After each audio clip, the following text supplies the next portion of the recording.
글자를 프리즘 삼아 성장해 혼란과 깨달음을 비추고 이야기를 배 삼아 가보지 못한 인생의 항구로 건너갑니다.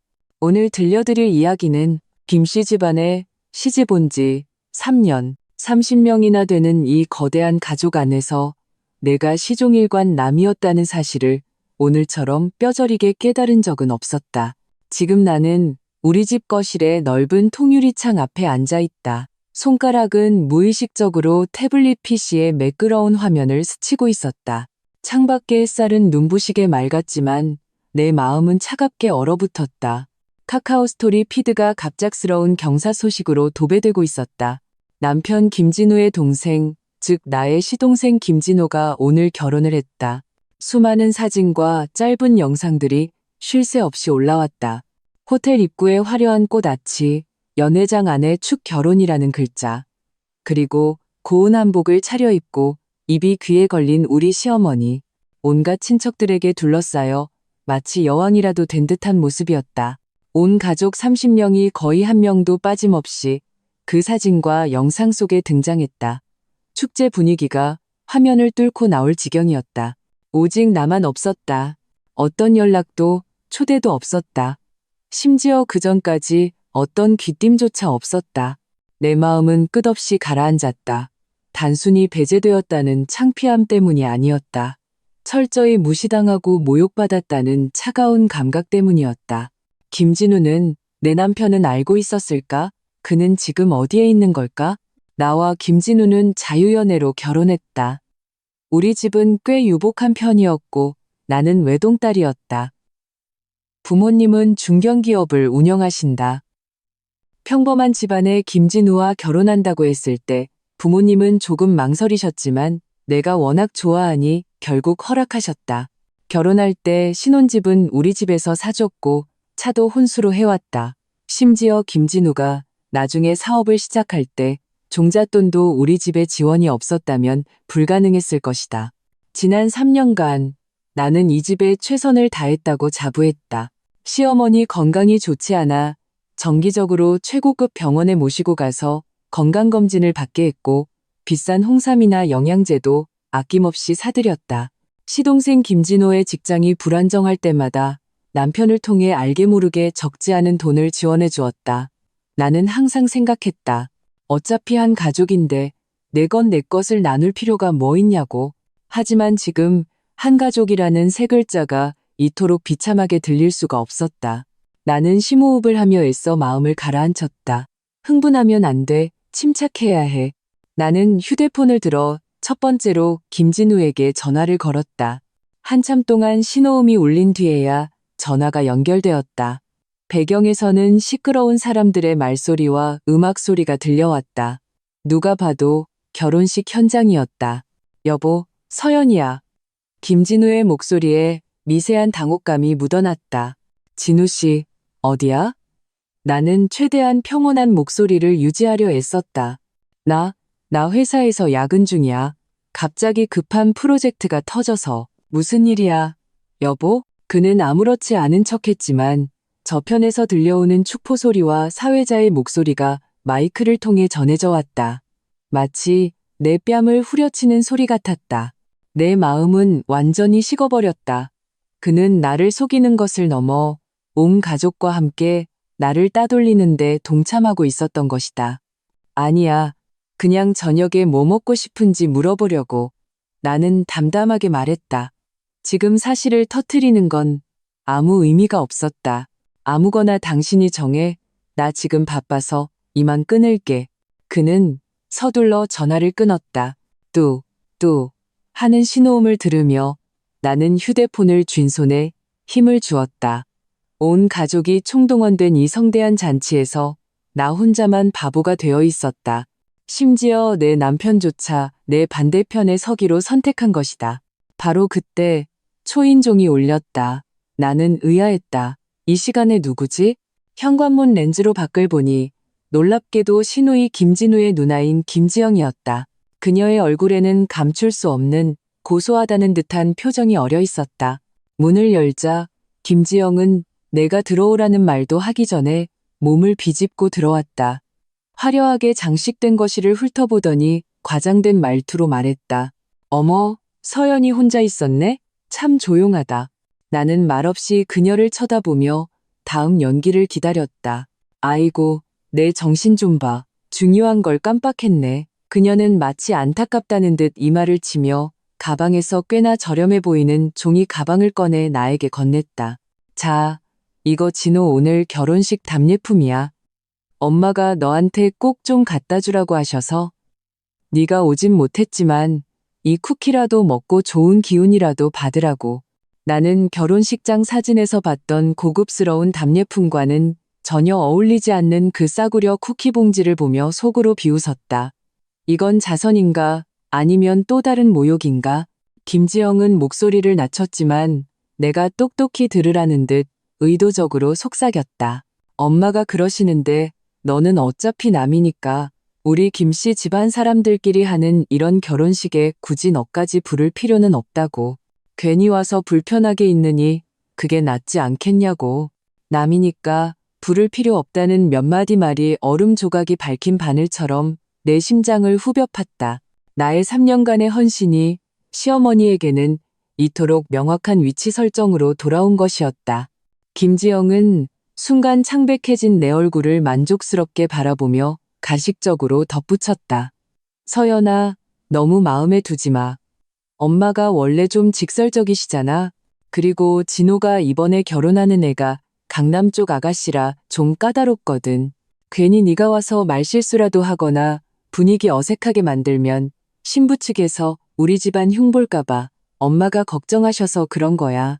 나는 심호흡을 하며 억지로 아무렇지 않은 미소를 지어 보였다. 그 답례품을 받아들며 말했다. 형님, 일부러 와주셔서 감사해요. 전 괜찮아요. 다들 즐거우시면 됐죠?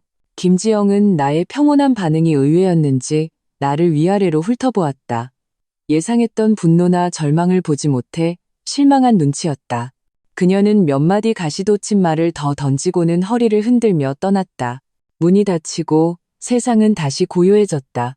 나는 손에 들린 눈에 거슬리는 빨간색 답례품 봉지를 보며 모든 감정이 순식간에 가라앉고 차가운 결심으로 바뀌는 것을 느꼈다. 슬픔, 억울함, 그런 감정은 너무 값쌌다. 지금 내 마음을 채운 것은 냉혹할 정도의 분노와 깨달음이었다. 나는 순한 사람이 아니다. 성질이 없는 것도 아니다. 당신들이 나를 남으로 규정하고 이토록 무자비하게 행동했다면 그렇다면 나 역시 남의 방식으로 당신들에게 잊지 못할 결혼 선물을 안겨주겠다. 나는 서재로 들어가 컴퓨터를 켰다. 모니터 불빛이 내 얼굴을 비췄고 그 빛은 싸늘했다. 한 달 전쯤 김진우가 우물쭈물하며 내게 부탁했던 일이 똑똑히 기억났다. 진호가 결혼하는데 신부 집안이 잘 살아서 체면을 중시한다는 것이었다. 꼭 롤스로이스 웨딩카 행렬을 원하는데 그렇지 않으면 면이 서지 않는다고 했다. 하지만 김진호에게 그런 인맥이나 재력이 어디 있겠는가. 시어머니는 결국 내게로 화살을 돌렸다. 우리 집안이 사업상 아는 유력 인사들이 많다는 것을 알았기 때문이다. 그때 김진우는 내 앞에서 동생의 평생 행복이 걸린 문제라며 어떻게든 도와달라고 애원했다. 나는 마음이 약해져 결국 그 부탁을 들어주었다. 아버지의 인맥을 통해 국내 최고의 웨딩업체를 소개받았고 롤스로이스 팬텀 6대로 구성된 초호화 웨딩카 행렬을 예약했다. 비용이 만만치 않았지만 그때 계약은 시댁에서 직접 하고 돈도 그쪽에서 내기로 했다. 나는 단지 연결만 해주는 역할이었다.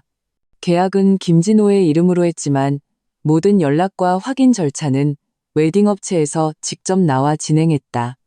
그들은 우리 박씨 집안의 체면을 보고 일을 처리해 준 것이다.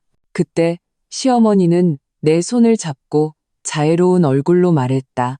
서연아, 역시 네가 능력 있다. 이번 일은 정말 너 덕분이다. 우리 김씨 집안의 진짜 맏며느리다. 맏며느리가 눈 깜짝할 사이에 남이 되어버린 것이다. 나는 휴대폰을 들어 스타 웨딩 강 사장님이라고 저장된 번호를 찾았다. 강 사장님은 우리 아버지와 개인적인 친분이 두터웠고 이번 웨딩카도 내 체면을 봐서 우선적으로 배정해 준 것이었다. 전화는 금방 연결되었다. 저편에서 강 사장님의 활기찬 목소리가 들려왔다. 아, 박서연 따님, 웬일이십니까? 내일 웨딩카 도착 시간 확인하시려고 전화하셨나요? 걱정 마십시오. 팬텀 6대 아침 7시 정각에 신부댁 앞에 도착하도록 하겠습니다. 완벽하게 준비해 놓겠습니다. 나는 차분한, 심지어 미안함이 섞인 목소리로 말했다. 사장님, 죄송합니다. 이렇게 늦은 시간에 연락드려서요. 바로 그 웨딩카 때문에 전화드렸습니다. 네? 특별히 요청하실 사항이라도 있으신가요? 말씀만 하십시오. 아닙니다, 사장님. 내일 웨딩카 행렬 취소하려고요. 나는 또렷하게 말했다. 전화기 저편이 순간 정적에 휩싸였다. 취소요? 박따님, 농담 아니시죠? 내일 아침에 바로 써야 하는데 지금 취소라니요. 위약금이 장난이 아닐 텐데요. 그리고 저희가 갑자기 고객에게 뭐라고 설명합니까? 사장님, 걱정 마세요. 계약은 김진호 씨 이름으로 되어 있으니 모든 건 계약서대로 처리하면 됩니다. 위약금은 한 푼도 빠짐없이 지불될 겁니다. 그리고 설명은 나는 잠시 말을 멈추고 목소리를 더 차갑게 깔았다.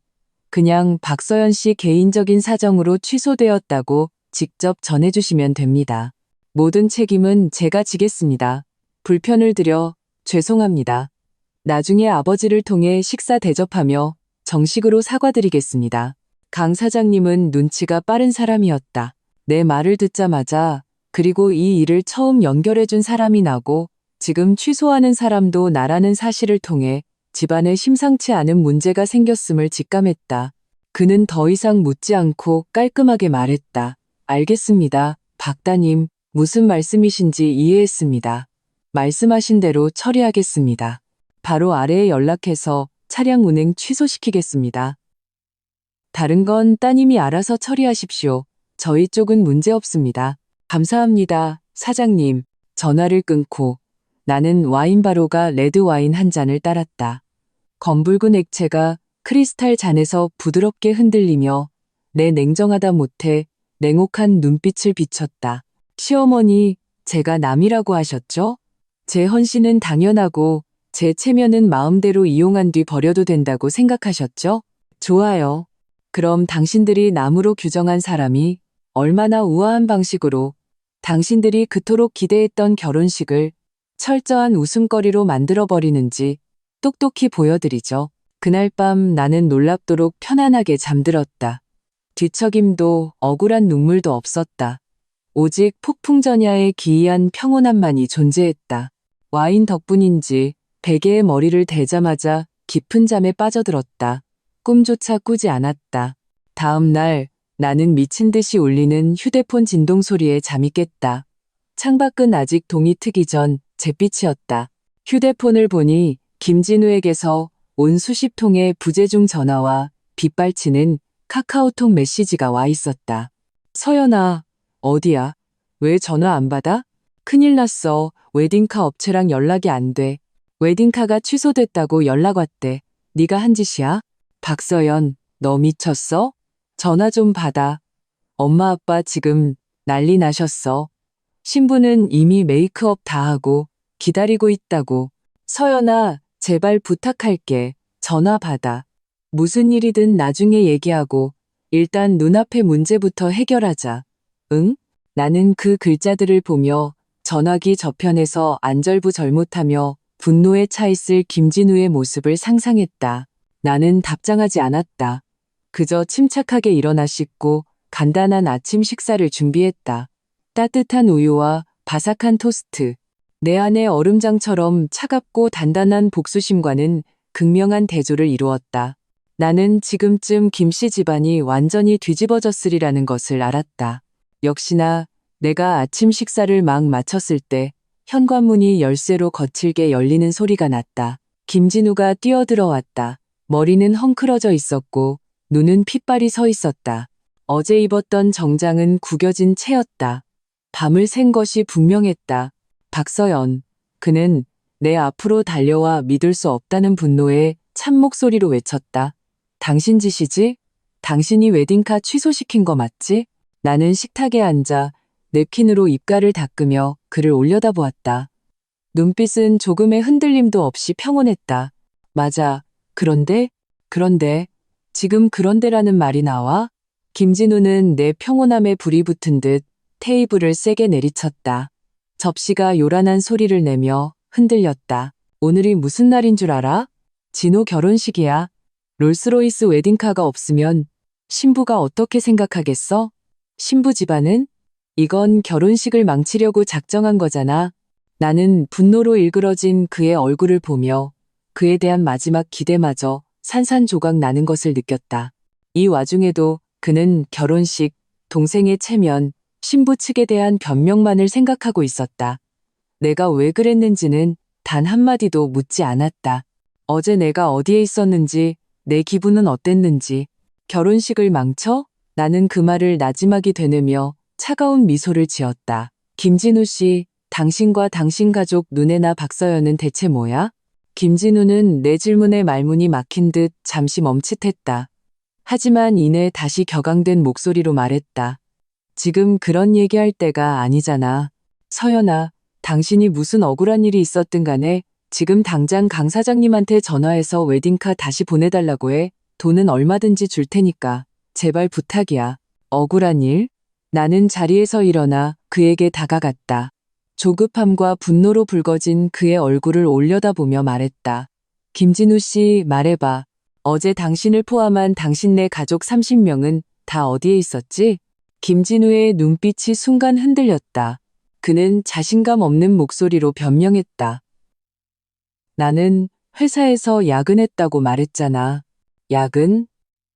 나는 휴대폰을 꺼내 카카오 스토리를 열었다. 그의 가족들이 올린 그 떠들썩한 결혼식 현장 사진과 영상을 그의 눈앞에 들이밀었다. 호텔에서 야근했어? 친척들 축하 속에서 야근했냐고. 김진우, 3년 동안 나를 바보 취급한 걸로도 모자라? 그는 증거 앞에서 얼굴이 파랗게 질렸다. 입을 열었지만 한마디도 하지 못했다. 온 가족 30명, 오직 나만 빼고 시어머니는 직접 시누이 편에 전하셨지. 나는 남이니까 알릴 필요 없다고. 나는 한 글자 한 글자 힘주어 말했다. 목소리는 크지 않았지만 망치처럼 그의 심장을 내리쳤다. 그런데 이제 와서 나를 사랑한다던 남편이라는 사람이 달려와서 남인 내가 당신네 가족의 결혼식을 망쳤다고 비난하는 거야? 나는 심호흡하며 목구멍에서 치밀어 오르는 울음을 억눌렀다. 일스의 약한 모습도 보이고 싶지 않았다. 김진우 씨, 그 웨딩카는 나 박서연, 우리 집안 체면으로 예약한 거야. 이제 와서 남의 신분으로 그걸 취소하는데 무슨 문제라도 있어? 당신네 김씨 집안일은 당신네가 알아서 해결해야지. 왜 나 같은 남한테 와서 애원하는 건데? 김진우는 내 말에 아무 대답도 하지 못했다. 그의 얼굴에는 부끄러움, 분노, 그리고 공포가 뒤섞인 복잡한 표정이 떠올랐다. 그는 언제나 온순하고 말 잘 듣던 내가 이렇게까지 단호하게 반격할 줄은 상상도 못했을 것이다. 서연아, 나 일부러 당신을 속이려던 건 아니었어. 그는 태도를 부드럽게 바꾸려 하며 내 손을 잡으려 했다. 엄마가 당신이 와서 혹시 말실수라도 하거나 너무 화려하게 꾸미고 와서 신부 측 기분 상하게 할까봐. 그래서 그냥 알리지 말자고 하신 거야. 나도 어쩔 수 없었어. 그래서 나한테 거짓말까지 하라고 시키셨고 나는 그의 손을 뿌리치고 한 걸음 물러나 거리를 두었다. 김진우, 그만해. 당신네 집안 속셈 뻔해. 나 박서연의 돈과 인맥이 필요할 땐 우리 며느리고 내가 거치적거리거나 필요 없을 땐 남이지. 세상에 그렇게 편한 일이 어디 있어? 바로 그때 그의 휴대폰이 미친 듯이 울리기 시작했다. 시어머니였다. 김진우는 구명줄이라도 잡은 듯 서둘러 전화를 받고는 스피커폰으로 전환했다. 전화가 연결되자마자 시어머니의 귀를 찢는 듯한 울음 섞인 욕설이 거실 전체에 울려 퍼졌다. 진우야, 그 상갓집 같은 년 찾았냐? 웨딩카는 어쩌고? 신부가 지금 난리 났다. 롤스로이스 안 보이면 식장 안 들어간다고 버티고 있어. 신부 부모님 얼굴은 똥 씹은 표정이고 하객들은 다 와 있는데 우리 집안 체면이 뭐가 되냐고. 빨리 그 재수없는 년한테 어떻게든 하라고 해. 자기가 저지른 일이니까 자기가 수습해야지. 안 그러면 내가 오늘 여기서 죽어버릴 테니까? 엄마. 김진우는 난처한 표정으로 나를 쳐다봤다. 나는 차갑게 입을 열었다. 내 목소리는 수화기를 통해 선명하게 전달되었다. 어머님, 찾으시는 그 상갓집 같은 재수 없는 년, 여기 있습니다. 롤스로이스 웨딩카는 없을 겁니다. 당신네 김씨 집안 결혼식이니 알아서 체면 차리세요. 그리고 죽고 사는 건 어머님 자유지만 재수 없게 우리 집 앞에서 죽지는 마세요. 전화기 저편은 순간 죽음 같은 정적에 휩싸였다. 그리고 곧바로 시어머니의 더욱 히스테릭한 비명과 저주가 터져 나왔다. 배경에서는 엉망진창이 된 울음소리와 웅성거리는 소리가 섞여 들렸다. 나는 그대로 다가가 김진우의 휴대폰을 빼앗아 통화를 종료했다. 그리고 그의 눈앞에서 그의 집 열쇠를 열쇠고리에서 빼냈다. 김진우 씨, 여긴 내 집이야. 나 박서연의 집, 이제 나가줘. 당신네 집안에 썩어 빠진 문제는 당신들이 알아서 처리해. 나는 그의 휴대폰과 빼낸 열쇠를 그의 손에 쥐어주고는 현관문을 활짝 열었다. 나가라는 손짓을 했다. 김진우는 마치 처음 보는 사람처럼 입을 떡 벌리고 나를 쳐다봤다. 그는 이렇게 강하고 조금의 여지도 주지 않는 내 모습을 본 적이 없었을 것이다. 서연아, 너, 나가. 나는 단호하게 한마디 했다. 눈빛은 얼음장처럼 차가웠다. 김진우는 내 결연한 눈빛을 보고 더 이상 돌이킬 수 없음을 깨달았다. 그의 얼굴에서 마지막 핏기마저 가셨다. 그는 입을 열었지만 결국 아무 말도 하지 못하고 싸움에서 진 수탉처럼 고개를 푹 숙인 채 초라하게 집을 나섰다. 나는 문을 세게 닫았다. 문 밖에서 들려올지 모를 모든 혼란과 저주, 애원을 차단했다. 세상은 다시 평온해졌다. 하지만 나는 알았다. 진짜 폭풍은 이제 막 시작되었다는 것을. 나는 창가로가 커튼을 젖혔다. 햇살이 동트기 전에 어둠을 완전히 몰아내고 도시 전체를 비추고 있었다. 나는 내 휴대폰을 꺼내 전원을 켰다. 방해받기 싫어 꺼두었던 것이다. 수많은 부재중 전화와 메시지가 쏟아져 들어왔다. 대부분 시댁의 온갖 친척들과 아마도 신부 측일 것으로 추정되는 몇몇 모르는 번호였다. 나는 무시하고 이 변호사라고 저장된 번호를 찾아 전화를 걸었다. 이 변호사님, 좋은 아침입니다. 박서연입니다. 이렇게 이른 시간에 죄송합니다. 네, 제가 마음을 정했습니다. 이혼 소송 준비를 부탁드리고 싶습니다. 그리고 그동안의 금전 거래와 자산 증명에 관한 일도 변호사님의 전문적인 도움이 필요합니다. 그렇다. 웨딩카 취소는 에피타이저에 불과했다. 남으로 규정된 그 순간부터 나와 김씨 집안의 인연은 끝났다. 이제부터 내가 되찾아야 할 것은 단순히 자존심만이 아니었다. 지난 3년간 나와 우리 집안이 쏟아부었던 모든 것을 되찾을 차례였다. 김진우가 떠난 후 집안은 완전히 조용해졌다. 하지만 이 고요함은 오히려 더 큰 연극의 서막을 알리는 두꺼운 막처럼 느껴졌다. 나는 TV를 켜지도 다른 어떤 일로 주의를 돌리려 하지도 않았다. 그저 소파에 앉아 휴대폰 화면이 몇 번이고 켜졌다 꺼지는 것을 내버려 두었다. 나는 전화기 저편에서 나로 인해 벌어지고 있을 김씨 집안의 아수라장을 알고 있었다. 역시나 얼마 지나지 않아 내 카카오톡은 온갖 걱정과 질책으로 폭격을 당하기 시작했다.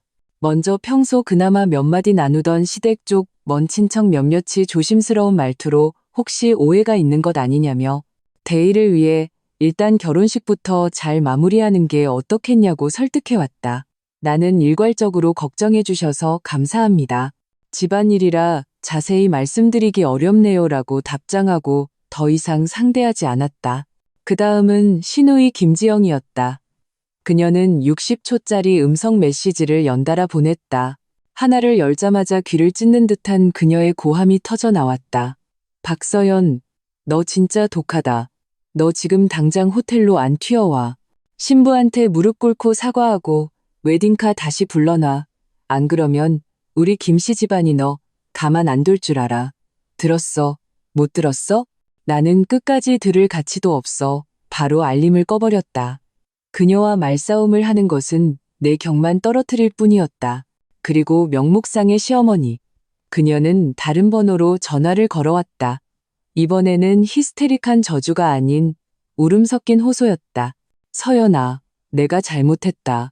내가 어제 정신이 나가서 못할 말을 했어. 하지만 네가 어떻게 진호의 평생 행복을 가지고 장난을 칠 수가 있니? 신부가 지금 방에 들어가 문을 잠그고 절대 안 나온다고 난리야. 신부 부모님은 파혼하겠다고 하고. 이러면 우리 김씨 집안 체면이 뭐가 되겠니? 내가 제발 부탁할게. 어떻게든 방법 좀 찾아봐. 앞으로는 내가 너를 친딸처럼 아껴줄게. 그녀의 극적인 태세 전환을 들으며 내 마음에는 어떤 동요도 없었다. 오직 짙은 조소만이 피어올랐다. 이제 와서 잘못했다고? 이제 와서 친딸처럼 아껴준다고? 너무 늦었다. 나는 그녀의 말을 차분하게 끊었다. 어머님, 저는 어머님의 친딸이 될 자격이 없네요.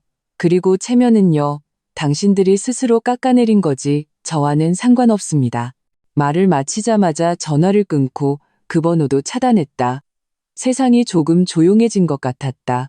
하지만 이것은 폭풍의 눈 속의 잠시뿐인 평온이라는 것을 알았다.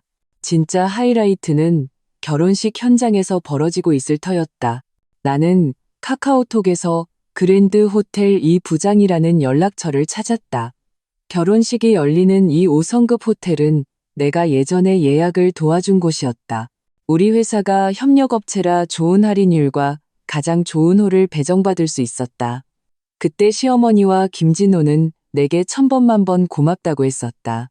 홀을 예약할 때 조율을 편하게 하기 위해 호텔 영업 담당자인 이 부장과 직접 카톡을 교환해 두었던 것이다. 나는 메시지를 보냈다. 이 부장님, 바쁘신데 죄송합니다. 영홀에서 열리는 김씨 집안 결혼식, 지금 상황이 어떤가요? 괜찮으시다면 간단하게만 알려주실 수 있을까요? 그냥 개인적으로 궁금해서요. 이 부장은 곧 답장을 보내왔다. 말투에는 약간의 난처함과 동정이 섞여 있었다. 박 이사님, 안녕하세요. 현장 상황이 좀 많이 혼란스럽습니다. 신부 측에서 감정이 많이 격해져서 신랑 측 가족들과 계속 언쟁을 벌이고 있습니다. 예식은 원래 10시 58분 시작이었는데 지금 거의 1시간째 지연되고 있습니다. 하객들도 웅성거리고 있고요. 신랑 측은 하여튼 보기 좋은 모습은 아닙니다. 나는 감사 인사를 하고 휴대폰을 내려놓았다. 그 장면을 상상했다. 정성껏 꾸며진 연회장에 영문도 모르는 하객들이 앉아있고 사회자는 무대 위에서 난처한 표정으로 시간을 끌고 배경음악은 부질없이 축하곡을 연주하고 있을 것이다. 그리고 무대 뒤에서는 언제나 체면을 중시하던 우리 시어머니가 신부 측 가족들 앞에서 허리를 굽신거리며 사과하고 있을 테고 김진우는 머리 없는 파리처럼 사방에 전화를 걸며 도움을 청하고 있을 것이다. 오늘의 주인공인 신랑 김진호의 얼굴은 아마 그의 턱시도 색깔보다 더 어두울 것이다. 차가운 쾌감이 작은 전류처럼 내 심장을 스쳐 지나갔다. 하지만 아직 부족했다. 나는 일어나 서재로 들어가 금고를 열었다. 그 안에는 내 집문서, 혼전 재산 증명서 등 중요한 서류들과 함께 거의 사용하지 않던 USB가 하나 있었다.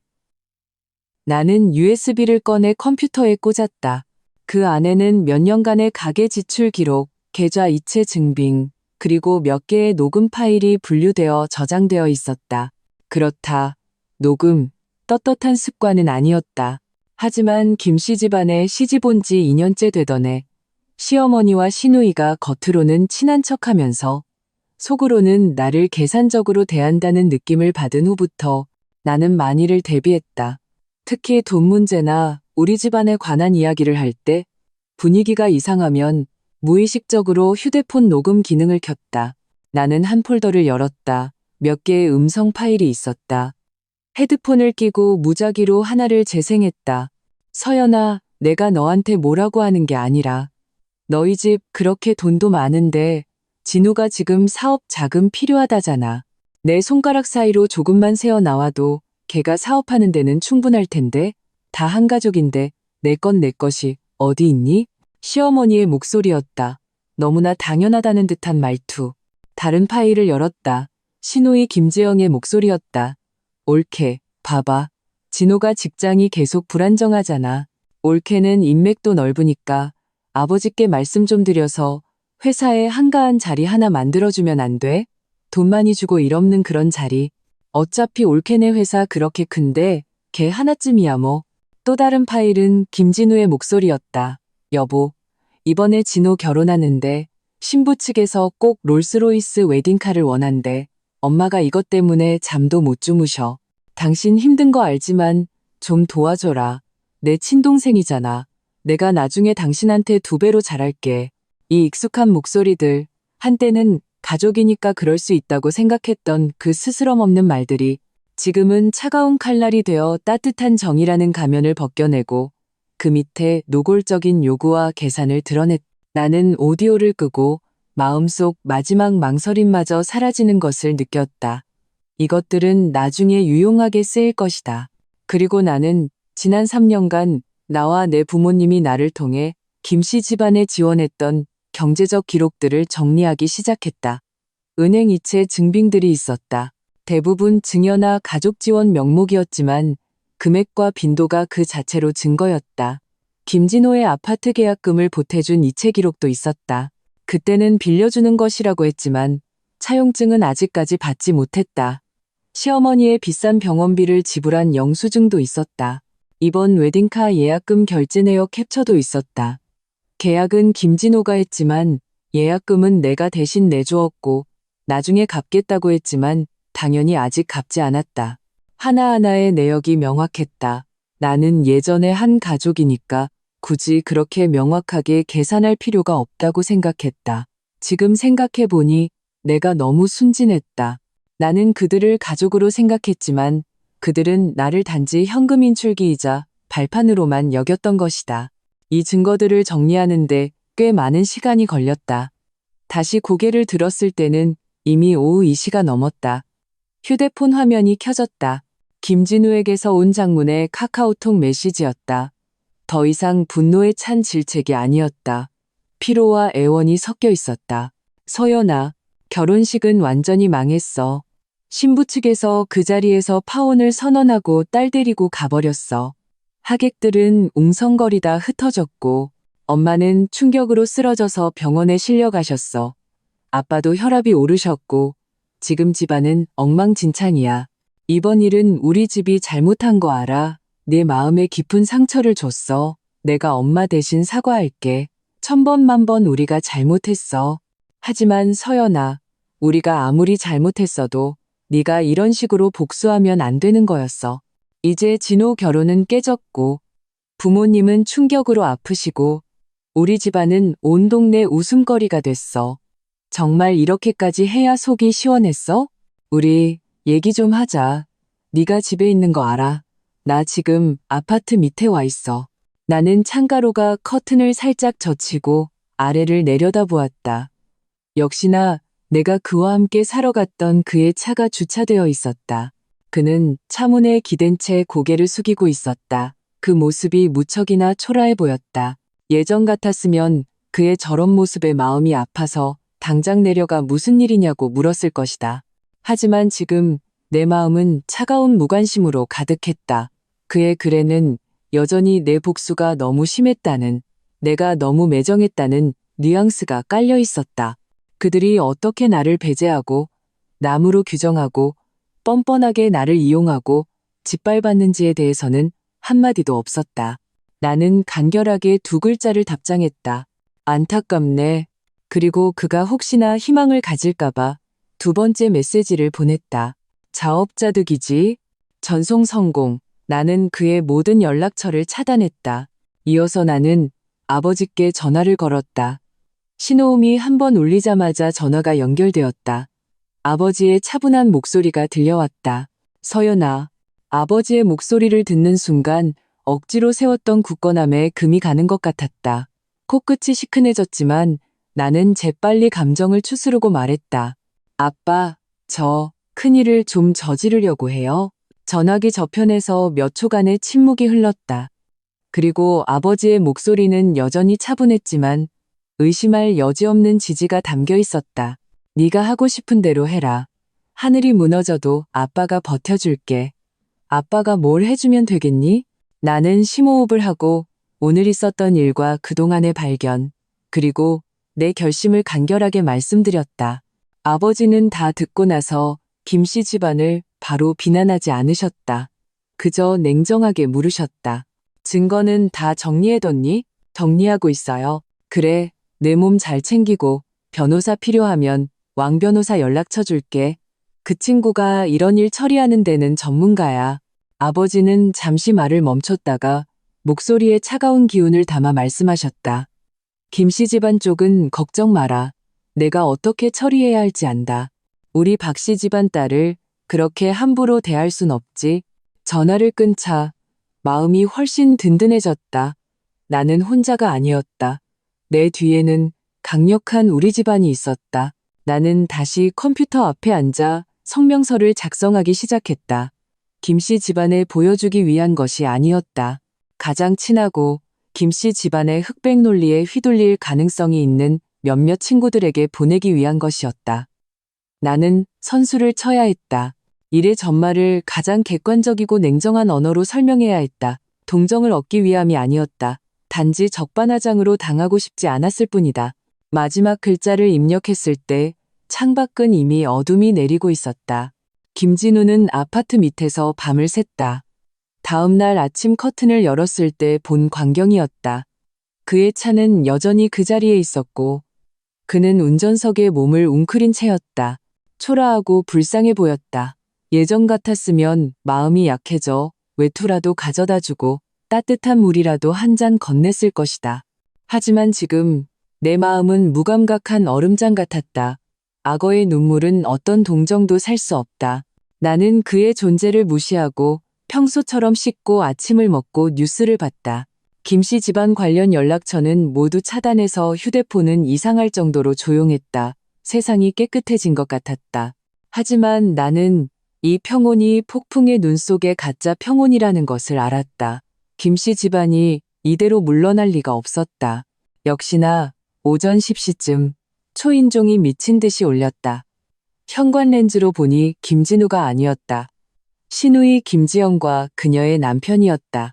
둘 다 따지러운 듯한 험악한 표정이었다. 특히 김지영은 눈이 붓고 머리가 헝클어진 채 길거리에서 싸우는 아줌마 같은 모습이었다. 나는 문을 열지 않았다. 저런 사람과 얼굴을 마주하는 것은 내 품위만 떨어뜨릴 뿐이고 자칫하면 몸싸움으로 번져 나에게 불리할 수 있었다. 박서연, 이 독한 년, 당장 안 튀어나와? 우리 엄마 병원에 입원시키고 진호 결혼까지 망쳐놓고 너 곱게 죽을 줄 알아. 김지영의 찢어지는 목소리가 방음이 잘 되는 문을 뚫고 선명하게 들려왔다. 그녀의 남편은 옆에서 거들었다. 박서연, 문 열어. 숨어 있는다고 해결될 줄 알아? 오늘 우리 집에 제대로 된 해명 안 하면 여기서 한 발짝도 안 움직일 줄 알아? 나는 침착하게 휴대폰을 꺼내 동영상 녹화 기능을 켜고 현관 렌즈에 대고 문 밖 두 사람의 추태를 녹화했다. 그리고 관리사무소에 전화를 걸었다. 안녕하세요. 영동영호 입주민 박서연입니다. 저희 집 문 앞에서 신원 불명의 사람들이 큰 소리로 소란을 피우고 위협적인 말을 하고 있습니다. 제 안전과 평온한 주거 환경이 심각하게 침해되고 있습니다. 즉시 보안팀을 보내 처리해 주십시오. 만약 그들이 떠나지 않는다면 바로 경찰에 신고하겠습니다. 내 말투는 차분하고 단호했으며 입주민으로서의 위험이 담겨 있었다. 관리사무소는 감히 소홀히 대하지 못하고 바로 처리하겠다고 연신 대답했다. 몇 분 후 나는 현관 렌즈를 통해 2명의 보안 요원이 올라와 김지영 부부를 정중하지만 강경하게 내보내는 것을 보았다. 김지영은 더 난동을 부리려 했지만 남편이 필사적으로 말렸다. 두 사람은 보안 요원들과 함께 욕설을 퍼부으며 엘리베이터로 들어갔다. 세상은 다시 조용해졌다. 나는 이것이 1차 공세일 뿐이라는 것을 알았다. 김씨 집안은 지금 머리 없는 파리떼 같고 눈이 뒤집힌 도박꾼 같았다. 분명 온갖 방법을 동원해 나를 괴롭히고 손실을 만회하려 하거나 최소한 나를 진흙탕으로 끌어내리려 할 것이다. 강경책이 안 통하니 이제 회유책을 쓰거나 장소를 바꿀 수도 있다. 나는 잠시 생각에 잠겼다가 단정한 옷으로 갈아입고 옅은 화장을 했다. 안색이 좋고 정신 상태가 최상으로 보이게끔. 그리고 가방과 차키를 들고 병원으로 향했다. 양심의 가책을 느껴 병문안을 가는 것이 아니었다. 그곳이 다음 전쟁터가 될 것임을 알기 때문이었다. 김진우의 말에 따르면 시어머니가 충격으로 쓰러져 입원했다고 했다. 그게 진짜든 가짜든 병원은 그들이 동정을 얻고 피해자 이미지를 구축하기에 최적의 무대였다. 그들에게 발언권을 뺏길 수는 없었다. 나는 시어머니가 입원한 사립병원으로 차를 몰았다. 환경이 좋고 당연히 비용도 비싼 곳이었다. 예전에 건강검진과 요양비용 대부분도 내가 지불했던 기억이 났다. 병실 번호를 알아내는 것은 어렵지 않았다. 1인실이었다. 병실 문 앞에 다다르자 안에서 시어머니의 기운 없지만 여전히 날카로운 울음 섞인 목소리가 들려왔다. 내가 무슨 죄를 지어서 저런 상갓집 같은 년을 며느리로 들여가지고 진호 결혼은 망했고 우리 김씨 집안 체면은 땅에 떨어졌고 나 그냥 이대로 죽는 게 낫지 이제 무슨 낯으로 사람들을 보냐고. 김진우의 지친 위로가 섞여 있었다. 엄마, 그만하세요. 좀 쉬세요. 몸부터 챙기셔야죠. 김진호의 울먹이는 목소리도 들렸다. 엄마, 다 제가 못나서 그래요. 제가 무능해서. 나는 심호흡을 하고 표정을 가다듬었다. 얼굴에는 적당히 거리를 둔 걱정스러운 표정을 띠고 문을 노크한 뒤 안으로 들어갔다. 병실 안의 소리가 뚝 그쳤다. 시어머니는 침대에 반쯤 기대 앉아 있었는데 얼굴은 확실히 창백했지만 두 눈은 교활하게 굴러가고 있었다. 나를 보자 순간적으로 원망의 빛이 터져나왔다. 김진우는 침대 옆에 서 있었는데 수염도 깎지 않고 눈밑은 퀭했다. 나를 보는 그의 눈빛은 죄책감과 분노, 그리고 아주 희미한 희망이 섞여 복잡했다. 김진호는 구석 소파에 머리를 감싸 쥔 채 좌절한 모습으로 앉아 있었다. 서연 씨, 여긴 어떻게? 김진우는 의외라는 듯 메마른 목소리로 물었다. 어머님 입원하셨다고 들어서요. 와봤어요. 나는 평온한 목소리로 들고 온 과일 바구니를 침대 옆 탁자에 내려놓았다. 행동은 마치 평범한 병문안을 온 사람처럼 자연스러웠다. 네가 여길 뭐 하러 와? 내가 죽었나 살았나 보러 왔냐? 이 독한 년, 나가, 당장 꺼져. 시어머니는 순간 흥분해서 내 코를 가리키며 욕을 퍼부었다. 가슴이 격하게 오르내리는 것이 금방이라도 숨이 넘어갈 것 같았다. 김진우는 황급히 어머니를 말렸다. 엄마, 진정하세요. 의사 선생님이 화내시면 안 된다고 했잖아요. 나는 그 자리에 서서 화내지 않고 오히려 희미하게 미소 지었다. 병실 안에 세 사람을 훑어본 뒤 시어머니의 분노로 일그러진 얼굴에 시선을 고정했다. 어머님, 그렇게 말씀하시면 안 되죠. 어머님께 혹시라도 무슨 일 생기면 사람들이 저 박서연이 시어머니 화병으로 죽게 했다고 할 거 아니에요. 그런 누명은 제가 감당하기 힘드네요. 그러니 꼭 건강하게 백년해로 하셔야 해요. 너. 시어머니는 내 말에 기가 막혀 눈을 희번덕거렸다. 숨이 넘어갈 뻔했다. 박서연, 그만해. 김진호가 벌떡 일어나 붉어진 눈으로 나를 쏘아봤다. 우리 집이 너 때문에 이렇게 됐는데, 엄마까지 쓰러져 입원했는데 아직도 뭘 더 바라는 거야? 내가 뭘 바라냐고? 나는 얼굴에서 가짜 미소를 거두고 눈빛을 차갑게 했다.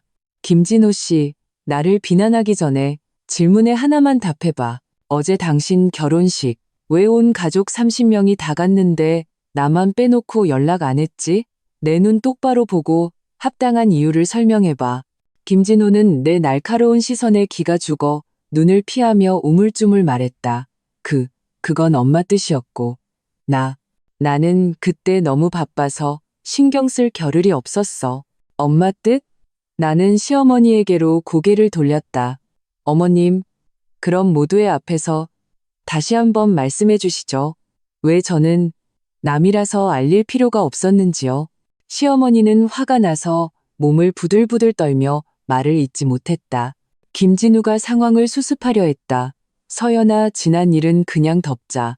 지금은 엄마 몸이 제일 중요하잖아. 지난 일? 나는 그의 말을 끊고 목소리를 조금 높였다. 병실 밖을 가끔 지나가는 간호사나 다른 환자 가족들이 들을 수 있도록. 김진우 씨, 어떤 일은 그냥 덮을 수가 없어. 당신네 온 가족이 작당하고 나를 바보 취급했어. 필요할 땐 온갖 아양 떨다가 이용 가치가 없어지니 헌신짝처럼 버리고 심지어 공개적으로 남이라고 모욕했지. 이제 와서 일이 틀어지니까 내가 생각났어? 세상에 그렇게 쉬운 일이 어디 있어?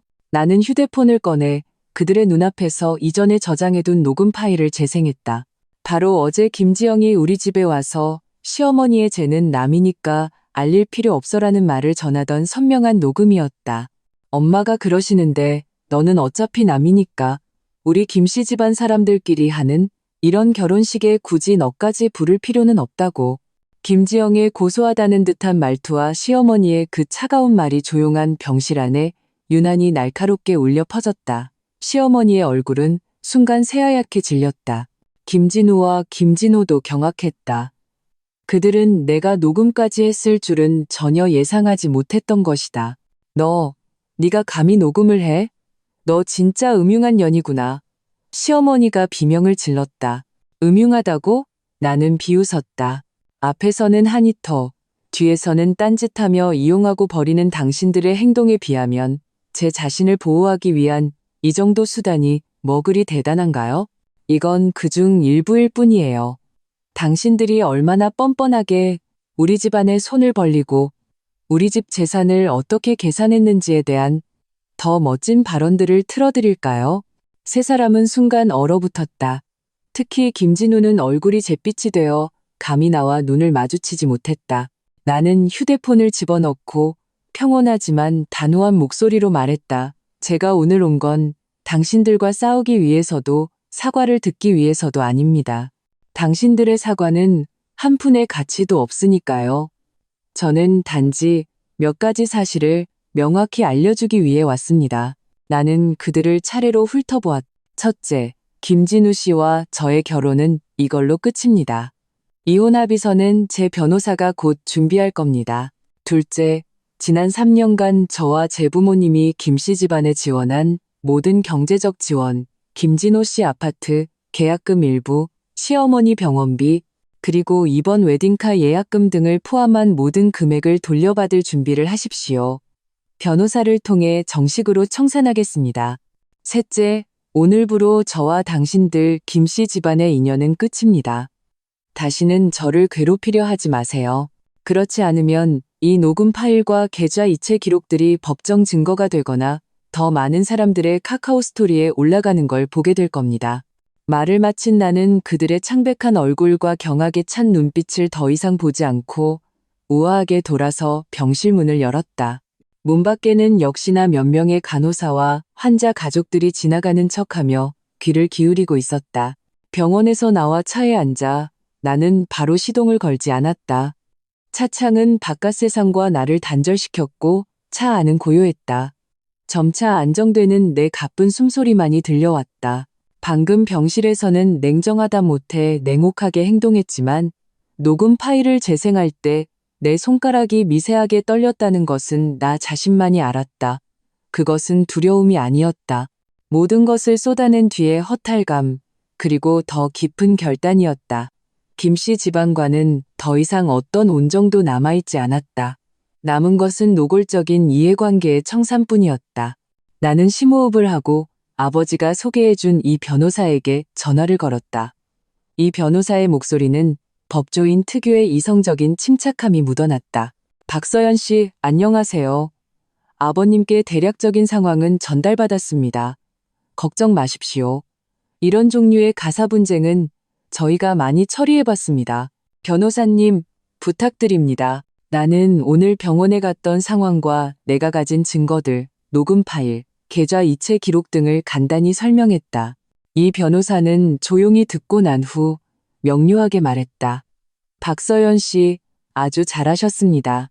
녹음 파일은 증거로서 법정에서는 그 취득 방식의 합법성을 따져야 하지만 협상 과정에서는 엄청난 압박 카드가 될 수 있습니다. 지금 가장 시급한 것은 증거를 확보하고 선제 공격에 나서는 것입니다. 그 말씀은 제가 최대한 빨리 변호사 서신, 즉 내용 증명을 작성하겠습니다. 이혼 의사를 명확히 밝히고 잠정적인 재산 분할 요구와 반환을 요구하는 증여금액 목록을 첨부할 겁니다. 이 내용 증명은 김진우 씨와 그의 주요 가족 구성원에게 정식으로 발송될 겁니다. 이것은 법적 절차인 동시에 그들의 길을 꺾고 더 이상 소란이나 비이성적인 행동을 하지 못하도록 하는 강력한 의사 표명이 될 겁니다. 좋습니다. 변호사님 말씀대로 진행해 주세요. 나는 그 방안에 동의했다. 수동적으로 대응하기보다 먼저 나서는 것이 낫다. 나는 김씨 집안에게 내가 더 이상 그들이 마음대로 주무를 수 있는 말랑한 감이 아니라는 것을 확실히 알려줘야 했다. 이 변호사가 덧붙였다. 그리고 박서연 씨가 언급하신 당신이나 당신 부모님을 통해 김씨 집안에 지원된 거액의 자금에 대해 말씀드리자면 일부는 가족 간의 증여로 인정될 수 있습니다. 하지만 당시 구두로라도 차용의 합의가 있었음을 증명할 수 있거나 상대방이 혼인관계를 이용해 악의적으로 금품을 요구했음을 입증할 수 있다면 소송에서 반환을 주장할 수 있습니다. 이 부분에 대해서는 채팅 기록, 이메일 혹은 증인 등 최대한 상세한 증거를 수집해 주셔야 합니다. 알겠습니다. 최대한 빨리 정리해서 보내드리겠습니다. 전화를 끊자 나는 전례 없는 든든함을 느꼈다. 전문적인 일은 전문가에게 맡기면 된다. 나는 더 이상 혼자가 아니었다. 그 후 며칠간 나는 거의 집 밖으로 나가지 않고 증거 정리에 모든 힘을 쏟았다. 컴퓨터에 있는 계좌이체 기록과 영수증 스캔본을 분류하고 김진우, 시어머니 신우이와 돈 문제에 관해 나눈 카카오톡 대화 내용을 전부 캡처해서 저장했다. 특히 빌려갔지만 갚겠다는 말은 없고 너희 집은 돈도 많으면서 좀 도와주면 어때 같은 발언들은 빠짐없이 챙겼다. 심지어 몇 년 전 쓰던 구형 휴대폰까지 찾아내 초기의 대화 기록까지 성공적으로 복원했다. 증거를 하나씩 정리할 때마다 김씨 집안에 대한 내 마음은 한 겹씩 더 차가워졌다. 이 결혼 생활에서 나는 나도 모르는 사이에 엄청난 경제적, 감정적 비용을 지불하고 있었던 것이다. 그리고 그 대가는 이토록 참담한 결말이었다. 그 사이 초인종이 몇 번 더 울렸다. 김씨 집안의 다른 친척들이 화해를 주선하러 오기도 했고 김진우가 다른 번호로 전화를 걸어오기도 했다. 나는 모두 확인하고 차단하며 일절 응대하지 않았다. 이것이 폭풍 전의 마지막 발악이라는 것을 알았다. 셋째 날 오후 이 변호사에게서 전화가 왔다. 박서연 씨 내용 증명 작성을 마쳤고 등기우편과 이메일 2가지 방식으로 김진우 씨의 직장과 주민등록상 주소지로 정식 발송했습니다. 동시에 김진호 씨의 이메일로도 사본을 보냈습니다. 그가 관련된 금액이 많기 때문입니다. 정말 빠르시네요. 나는 속으로 감탄했다. 그들 반응은 어떤가요? 이메일은 수신 확인으로 표시되었습니다.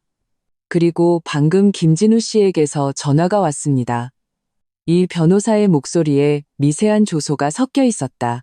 감정이 꽤 격앙되어 있더군요. 우리가 인정사정 없이 벼랑 끝으로 몰아세운다고 비난하고 감정에 호소하려 했습니다. 당신이 잠시 충동적으로 이러는 것이니 제가 좀 설득해달라고 하더군요. 그래서 어떻게 답하셨나요? 저는 명확히 전달했습니다. 제 의뢰인 박서연 씨의 이혼 의사는 확고하며 제 직무는 의뢰인의 합법적 권익을 보호하는 것이라고요.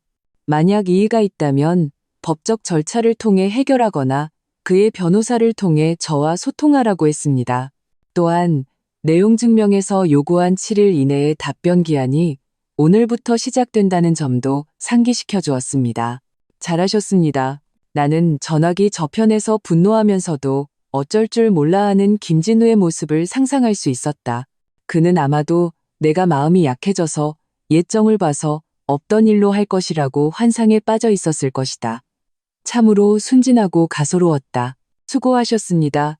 변호사님. 제일인걸요. 그리고 박서연 씨, 제공해주신 잠정 목록을 보니 관련된 금액이 적지 않습니다. 최근 개인은행 거래 내역, 특히 고액 지출 내역을 정리해서 표시해 두시는 것이 좋겠습니다.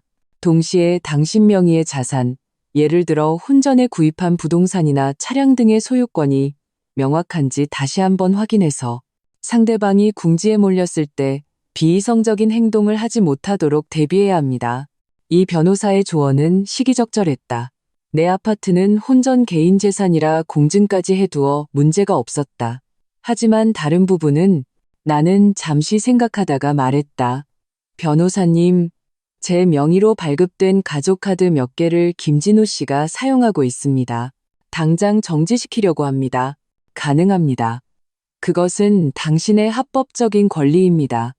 연대 책임을 지거나 상대방이 악의적으로 사용할 수 있는 모든 금융수단은 최대한 빨리 처리하시는 것이 좋습니다. 전화를 끊고 나는 즉시 은행에 전화해 김진우 명의의 모든 가족카드를 정지시키고 내 모든 중요 계좌의 비밀번호를 변경했다. 이 모든 것을 마치자 마지막 남은 얽힘마저 끊어낸 듯한 해방감이 들었다. 역시나 1시간도 채 되지 않아 모르는 번호로 문자 메시지가 왔다. 김진우 특유의 나를 설득하지 못했을 때 드러나는 억눌린 분노와 비난이 담긴 말투였다. 박서연, 너 진짜 독하다. 내 카드까지 정지시키고 내용 증명까지 보내? 꼭 이렇게까지 해야겠어? 나를 벼랑 끝으로 몰아야 직성이 풀리겠냐고. 진우는 지금 폐인처럼 지내고 엄마는 병원에서 매일 눈물로 밤을 지새우고 있어. 이게 네가 원하던 그림이야? 너 진짜 마음이라는 게 있긴 하냐? 나는 이 문자를 보고 아무런 감흥도 없었다. 심지어 웃음이 나올 뻔했다. 이게 바로 김진우의 논리였다. 그들이 무슨 짓을 했든 내가 반격하면 그건 내 잘못이고 내가 매정한 것이고 내가 그들을 몰아세우는 것이었다. 그들은 언제나 도덕적 우위에 서서 남을 비난했다. 나는 답장하지 않았다. 이런 논리가 통하지 않는 사람과 입씨름하는 것은 시간 낭비일 뿐이었다. 나는 단지 이 문자 메시지도 캡처해서 그가 감정적으로 불안정하며 도덕적 납치를 시도하고 있다는 증거 중 하나로 저장했다. 내용 증명은 잔잔한 물에 던져진 돌멩이처럼 파문을 일으킬 것이 분명했다. 나는 김씨 집안이 가만히 앉아당하고만 있지는 않을 것이라는 걸 알았다. 그들은 분명 반격할 방법을 찾을 것이다. 더 미친 듯한 괴롭힘이거나 불쌍한 척 연기하거나 혹은 재산 문제로 물고 늘어지는 것일 테다. 내용 증명이 발송된 후 며칠은 의외로 조용했다. 김진우는 더 이상 다른 번호로 나를 괴롭히지 않았고 김지영도 우리 집 앞에 나타나지 않았다. 휴대폰은 조용했고 초인종은 울리지 않았다. 마치 김씨 집안이 갑자기 이 세상에서 사라진 것 같았다. 하지만 이런 평온함 속에서 나는 오히려 심상치 않은 기운을 감지했다. 체면 때문에 죽고 못 사는, 그리고 결코 쉽게 포기하지 않는 그들 가족의 성격을 생각하면 이대로 물러날 리가 없었다. 더 큰 가능성은 그들이 뒤에서 무슨 꿍꿍이를 꾸미고 있다는 것이었다. 역시나 이 평온은 넷째 날 깨졌다. 그것은 김씨 집안의 직접적인 접촉이 아니라 카카오톡이나 별로 친하지 않은 친척들로부터 온 약간 이상한 안부 인사였다. 먼저 평소 좋아요만 누르던 시댁 쪽 먼 친척 몇 명이 갑자기 내게 메시지를 보냈다. 말투는 애매모호했다. 서연아, 요즘 진우랑 무슨 일 있니? 법정까지 간다던데. 아이고, 부부싸움은 칼로물 100이라는데 무슨 못 넘어갈 일이 있겠어. 그래, 서연아. 듣자 하니 진우 엄마가 충격으로 입원까지 했다던데. 어르신이 연세도 있으신데 놀라시면 안 되지. 네가 한 발짝만 물러서면 안 되겠니?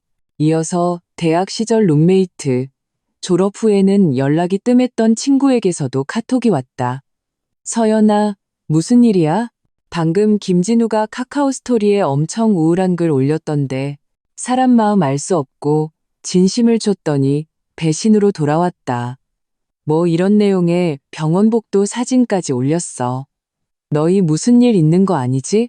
나는 심장이 덜컥 내려앉았다. 김진우가 카카오 스토리에 글을 올렸다고? 그것도 특정인에게만 보이게 설정해서. 나는 즉시 그의 프로필을 눌러봤지만 나에게는 여전히 차가운 줄 하나만 보였다. 그는 나를 차단했지만 우리 공동의 지인들에게는 일부러 보이도록 한 것이다. 나는 바로 그 룸메이트에게 답장했다. 걱정해줘서 고마워. 우리 이혼 소송 중인 거 맞아. 구체적인 이유는 좀 복잡한데 그쪽 온 가족이 연합해서 나를 속이고 모욕했어. 그가 올린 글들은 그냥 동정 얻어서 나를 나쁜 사람으로 만들려는 수작일 뿐이야. 네가 혹시 궁금하면 누가 잘못했는지 증명할 수 있는 완전한 녹음 파일도 내가 가지고 있어. 룸메이트는 바로 답했다. 세상에, 녹음까지? 어쩐지 이상하더라. 걔가 올린 글이 엄청 음침하고 이상했어. 동기 몇 명이 댓글로 무슨 일이냐고 물었는데 답도 안 하고 엄청 신비주의인 척하더라. 걱정 마, 나는 내 편이야. 내가 대신 해명해 줄까? 일부러 해명할 필요는 없어. 하지만 누가 너한테 물어보면 내 말을 그대로 전해줘도 괜찮아. 나는 내가 먼저 소문을 퍼뜨리고 싶지는 않았지만 그들이 나를 모함하는 것을 그냥 두고 볼 수도 없었다. 룸메이트와의 대화를 끝내고 나는 비웃었다. 역시나 김씨 집안이 여론전을 시작한 것이었다. 그들은 내 내용 증명에 정면으로 맞설 용기는 없으니 이런 저급한 수단으로 내가 독선적이고 가족을 돌보지 않고 시어머니를 병원에 입원시킨 나쁜 며느리라는 거짓 이미지를 만들어내려 한 것이다. 도덕적으로 나를 압박해서 타협하게 만들거나 최소한 내 평판에 흠집을 내려고. 하지만 그들은 계산을 잘못했다. 첫째, 나 박서연은 떳떳하고 내 손에는 확실한 증거가 있다. 둘째, 나는 중요하지 않은 사람들의 시선 따위는 신경 쓰지 않는 성격이다.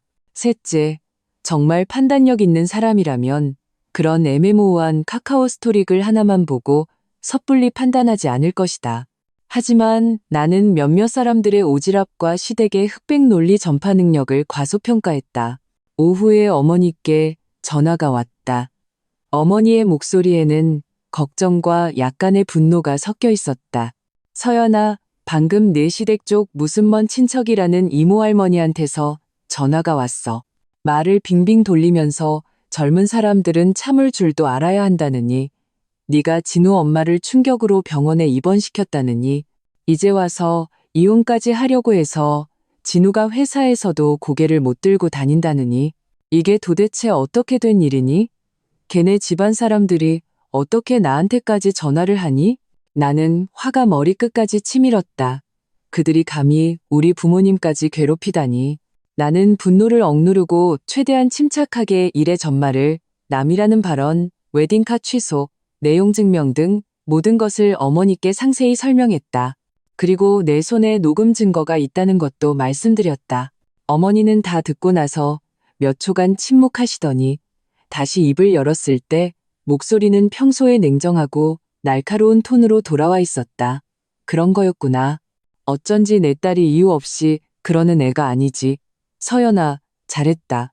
그런 몰상식한 집안은 빨리 정리하는 게 맞아.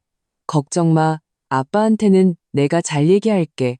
앞으로 김씨 집안 사람이 한 번만 더 우리한테 전화해서 귀찮게 하면 내가 쌍욕을 해서라도 쫓아낼 테니까. 정말 우리 박씨 집안에 사람이 없는 줄 아나. 어머니의 전폭적인 지지를 받자 내 마음은 따뜻해지며 더욱 굳건해졌다. 엄마, 걱정 끼쳐드려서 죄송해요. 바보 같은 소리. 김씨 집안이 너한테 미안해야지. 너는 내일 잘 처리해. 집에는 우리가 있으니까. 전화를 끊고 나는 여론전이 격화되었음을 깨달았다. 김씨 집안은 이제 막다른 골목에 몰려 내 윗세대를 통해 압박하려는 것이다. 하지만 그들은 잊었다. 우리 부모님은 결코 사리 분별 못하는 분들이 아니며 그들이 함부로 대할 수 있는 분들도 아니라는 것을. 나는 더 적극적인 조치를 취해야 했다. 그들이 계속해서 더러운 물을 뿌리게 둘 수는 없었다. 나는 오랫동안 사용하지 않던 대학 동문회 단체 카톡방과 친한 친구 몇몇이 있는 작은 단톡방에 짧고 절제된 성명서를 올렸다. 동기들, 친구들아, 최근 개인적인 가정사로 인해 저와 김진우 씨는 이혼 절차를 밟고 있습니다. 이 일의 원인은 김씨 집안 전체가 남편을 포함하여 중요한 가족 행사에서 저를 연합하여 속이고 인격적으로 모욕했기 때문입니다. 녹음 증거 있음.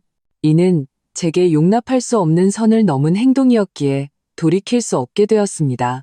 본래 이런 일로 여러분을 번거롭게 하고 싶지 않았으나 상대방이 사실과 다른 정보를 퍼뜨릴 가능성이 있어 부득이하게 알립니다. 청관난당 가무사, 과익관 난딘 가무시라 하니 각자의 판단에 맡기겠습니다. 심려를 끼쳐 죄송합니다. 이 글을 올린 후 나는 모든 알림을 꺼버렸다. 누가 뭐라 하든 나는 내 입장을 분명히 밝혔다. 몇 분 후 내 변호사인 이 변호사에게서 카톡이 왔다. 박서연 씨, 아주 현명한 대처입니다. 나는 웃었다. 나는 더 이상 침묵하는 어린 양이 아니었다. 내 권리를 침해하는 자에게는 가차없이 반격할 것이다. 나의 단호한 반격은 김씨 집안의 여론전을 효과적으로 잠재웠다. 명확한 사실과 녹음 증거라는 강력한 한방 앞에서 그들의 애매모호한 감성파리는 힘을 잃었다. 심지어 몇몇 동기들은 내게 개인적으로 연락해 지지를 표하며 김진우의 행동에 실망했다고 전해왔다. 며칠 후 나는 새로운 번호로 장문의 문자 메시지를 받았다. 발신인은 김진우였다. 그의 말투는 이전의 분노나 비난이 아닌 처절한 애원이었다. 서연아, 내가 잘못했어. 정말이야. 모든 게 내 잘못이야. 내가 엄마와 가족들 편에 서서 너에게 상처를 줬어. 내가 너를 지켜주지 못했어. 제발, 제발 한 번만 더 기회를 주면 안 될까? 우리 다시 시작하자. 내가 약속할게. 앞으로는 무슨 일이 있어도 내 편에 설게. 우리 엄마랑 가족들이랑도 가급적 거리를 둘게. 우리 둘만 생각하며 살자. 응, 내가 정말 잘할게. 나는 이 문자를 보고 차갑게 웃었다. 그들은 내가 사탕 하나 주면 아픔을 잊는 바보인 줄 아는 걸까? 그의 글에는 여전히 핵심을 회피하고 주된 책임을 어머니와 가족에게 떠넘기며 자신을 어쩔 수 없는 피해자로 포장하려는 의도가 보였다. 그의 소위 약속은 공허하고 힘이 없었다. 게다가 거리를 둔다고 했지 관계를 끊는다고 하지는 않았다. 그는 그 기형적인 원가족으로부터 진정으로 벗어날 생각이 전혀 없는 것이다. 가장 중요한 것은 그가 내게 준 상처를 어떻게 보상할 것인지, 그들 집안이 내게 빚진 경제적인 문제를 어떻게 청산할 것인지에 대해서는 한마디도 없었다. 그저 몇 마디 가벼운 사과와 빈 수표로 이 모든 것을 덮고 내가 다시 그들의 ATM이자 감정 쓰레기통으로 돌아가길 바라는 것이다. 꿈도 꾸지 마라. 나는 간결하게 세 글자를 답장했다. 너무 늦었어. 그리고 이 새로운 번호도 블랙리스트에 추가했다. 김씨 집안의 수법은 이제 다 드러난 것 같았다. 처음에는 강하게 나왔다가 실패하자 여론전으로 흠집을 내려고 했고 그것도 안 통하니 이제 와서 불쌍한 척 연기하는 것이다. 이 모든 콤보가 전혀 새롭지도 진심이 담겨있지도 않았다. 나는 오히려 마음이 놓였다. 이것은 그들이 이제 더 이상 쓸 카드가 없어 당황하고 있다는 증거였다. 나는 이 변호사에게 전화를 걸었다. 변호사님, 김씨 집안 쪽에서 최근에 여론 압박과 감성팔이를 시도하는 등 자잘한 움직임이 있었지만 모두 제가 처리했습니다. 이혼 합의와 재산 청산 진행 상황이 어떻게 되는지 궁금합니다. 그리고 만약 그들이 계속해서 저나 제 가족을 괴롭힌다면 접근 금지 명령 같은 것을 신청할 수 있을까요? 이 변호사의 대답은 나를 만족시켰다. 박서연 씨, 합의서 초안은 이미 완성되었고 재산 부분을 세부적으로 다듬고 있습니다. 괴롭힘에 관해서는 통화 기록, 문자 캡처, 증인 진술 등 증거를 계속 수집해 두십시오. 일정 수준을 넘어서면 법원에 신변보호 명령을 신청할 수 있습니다. 걱정 마십시오. 법은 이치에 맞고 증거가 있는 편에 섭니다. 알겠습니다. 최대한 빨리 합의를 진행해 주세요. 전화를 끊고 창가에 서서 밖에 분주한 거리를 바라보았다. 김씨 집안은 이 도시의 눈에 띄지 않는 먼지 한 톨처럼 온갖 방법으로 내 주의를 끌려 했지만 내가 이미 그들을 까마득히 뒤로 던져버렸다는 사실을 모르는 것 같았다. 김진우의 그 역겨운 애원 문자는 호수에 던져진 돌멩이처럼 내 마음속에 조롱의 잔물결만 일으키고는 빠르게 가라앉아 흔적도 없이 사라졌다. 나는 번호를 차단하는 동작을 불필요한 마지막 실한 가닥을 잘라내듯 단호하게 처리했다. 하지만 나는 궁지에 몰린 쥐가 고양이를 문다는 것을 잘 알고 있었다. 김씨 집안이 강경책과 회유책이 모두 통하지 않는 것을 보고 특히 그들이 가장 중시하는 돈 문제가 걸려 있을 때 가만히 앉아 당하고만 있지는 않을 것이다. 역시나 며칠 잠잠하더니 이 변호사 측에서 새로운 소식이 전해져 왔다. 박서연 씨, 김진우 씨 측에서 변호사를 선임했습니다. 이 변호사의 목소리는 약간 굳어 있었다. 상대방 변호사는 조 씨인데 이 지역에서 꽤 알려진 민사 전문 변호사입니다. 공격적인 스타일로 유명하죠. 아, 나는 눈썹을 치켜 올렸지만 놀라지는 않았다. 김씨 집안이 드디어 돈을 써서 변호사를 선임했구나. 재산 분할에서 정면으로 맞서겠다는 뜻이겠지. 그들이 무슨 조건을 제시했나요? 상대 변호사가 잠정적인 답변서를 보내왔습니다. 이 변호사의 목소리는 전화기를 통해 전문적인 냉정함을 유지하고 있었다. 그들은 감정 파탄을 인정하고 이혼에 동의했습니다. 그건 예상했던 바예요. 일이 이 지경까지 왔는데 그들이 이혼을 미루는 것은 의미가 없었다. 하지만 이 변호사의 톤이 바뀌었다. 재산 분할에 대해서는 전혀 다른 주장을 하고 있습니다. 첫째, 그들은 당신과 당신 부모님으로부터 거액의 증여를 받았다는 사실을 부인하고 있습니다. 당신이 언급한 김진호 씨의 아파트, 계약금 지원, 의료비 등은 모두 가족 공동생활비 혹은 친척 간의 정상적인 자금 거래였을 뿐 대여금이나 반환해야 할 증여가 아니라고 주장합니다. 나는 비웃었다. 역시나 이제 와서 오리발을 내미는군요. 증거는요? 계좌 이체 기록이 명확한데요. 그것이 문제의 핵심이자 그들이 다음 단계에서 힘을 쓸 부분입니다. 이 변호사가 설명했다. 계좌 이체 기록은 객관적인 사실이지만 그들은 이것이 가족 내부의 자금 운용이었을 뿐 그 성격을 규정하기 어렵다고 주장할 수 있습니다.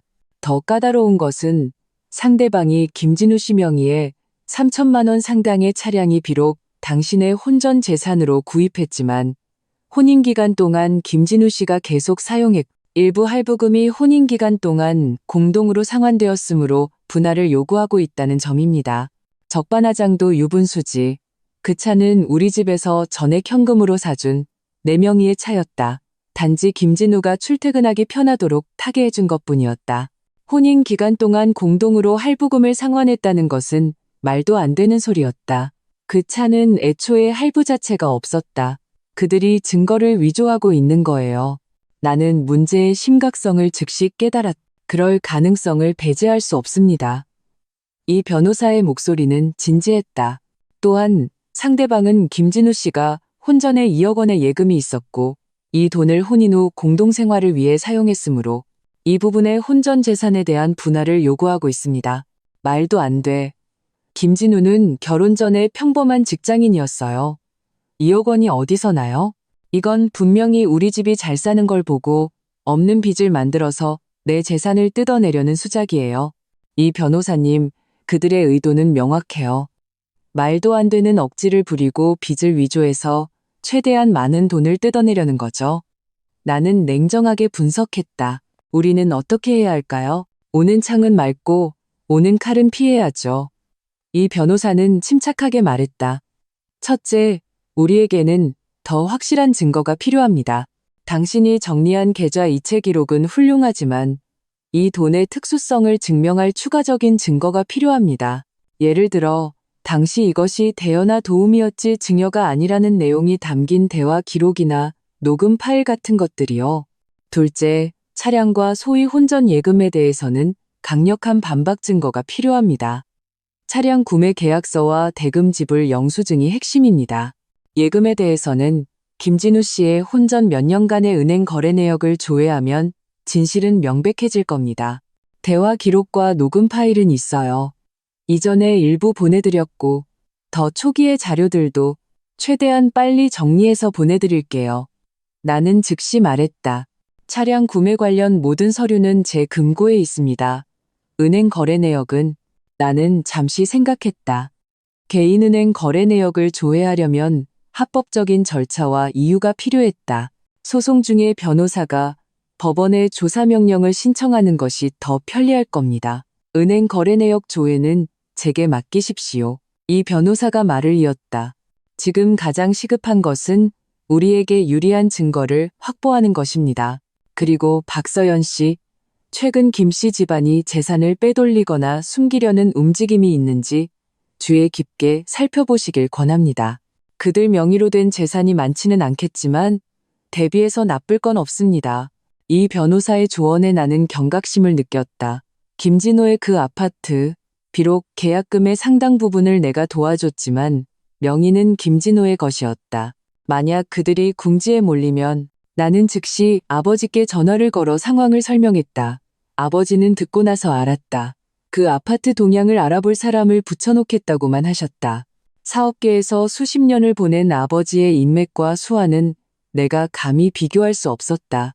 그 한마디에 나는 마음이 놓였다. 그 후 며칠간 나는 거의 탐정이 되어 김씨 집안과의 금전 거래와 관련된 모든 실마리를 파헤쳤다. 노력은 배신하지 않았다. 오래된 노트에서 몇 년 전 김진호가 직접 쓴 차용증 초안을 찾아냈다. 위에는 희미하게 아파트 구매를 위해 형수 박서연에게 금 5만 원을 빌림이라고 쓰여 있었다. 금액 부분은 고쳐 쓴 흔적이 있었다. 비록 나중에 시어머니가 가족끼리 차용증은 정없다고 해서 정식으로 쓰지는 못했지만 이 초안은 당시 증여가 아닌 대여의 의사가 있었음을 증명하기에 충분했다. 나는 보물이라도 찾은 듯 즉시 스캔해서 이 변호사에게 보냈다. 동시에 나는 김씨 집안의 동향에 대한 감시를 강화했다.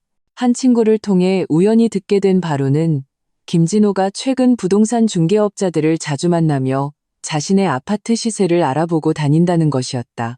그들은 역시나 아파트를 팔아 도망칠 궁리를 하고 있었던 것이다.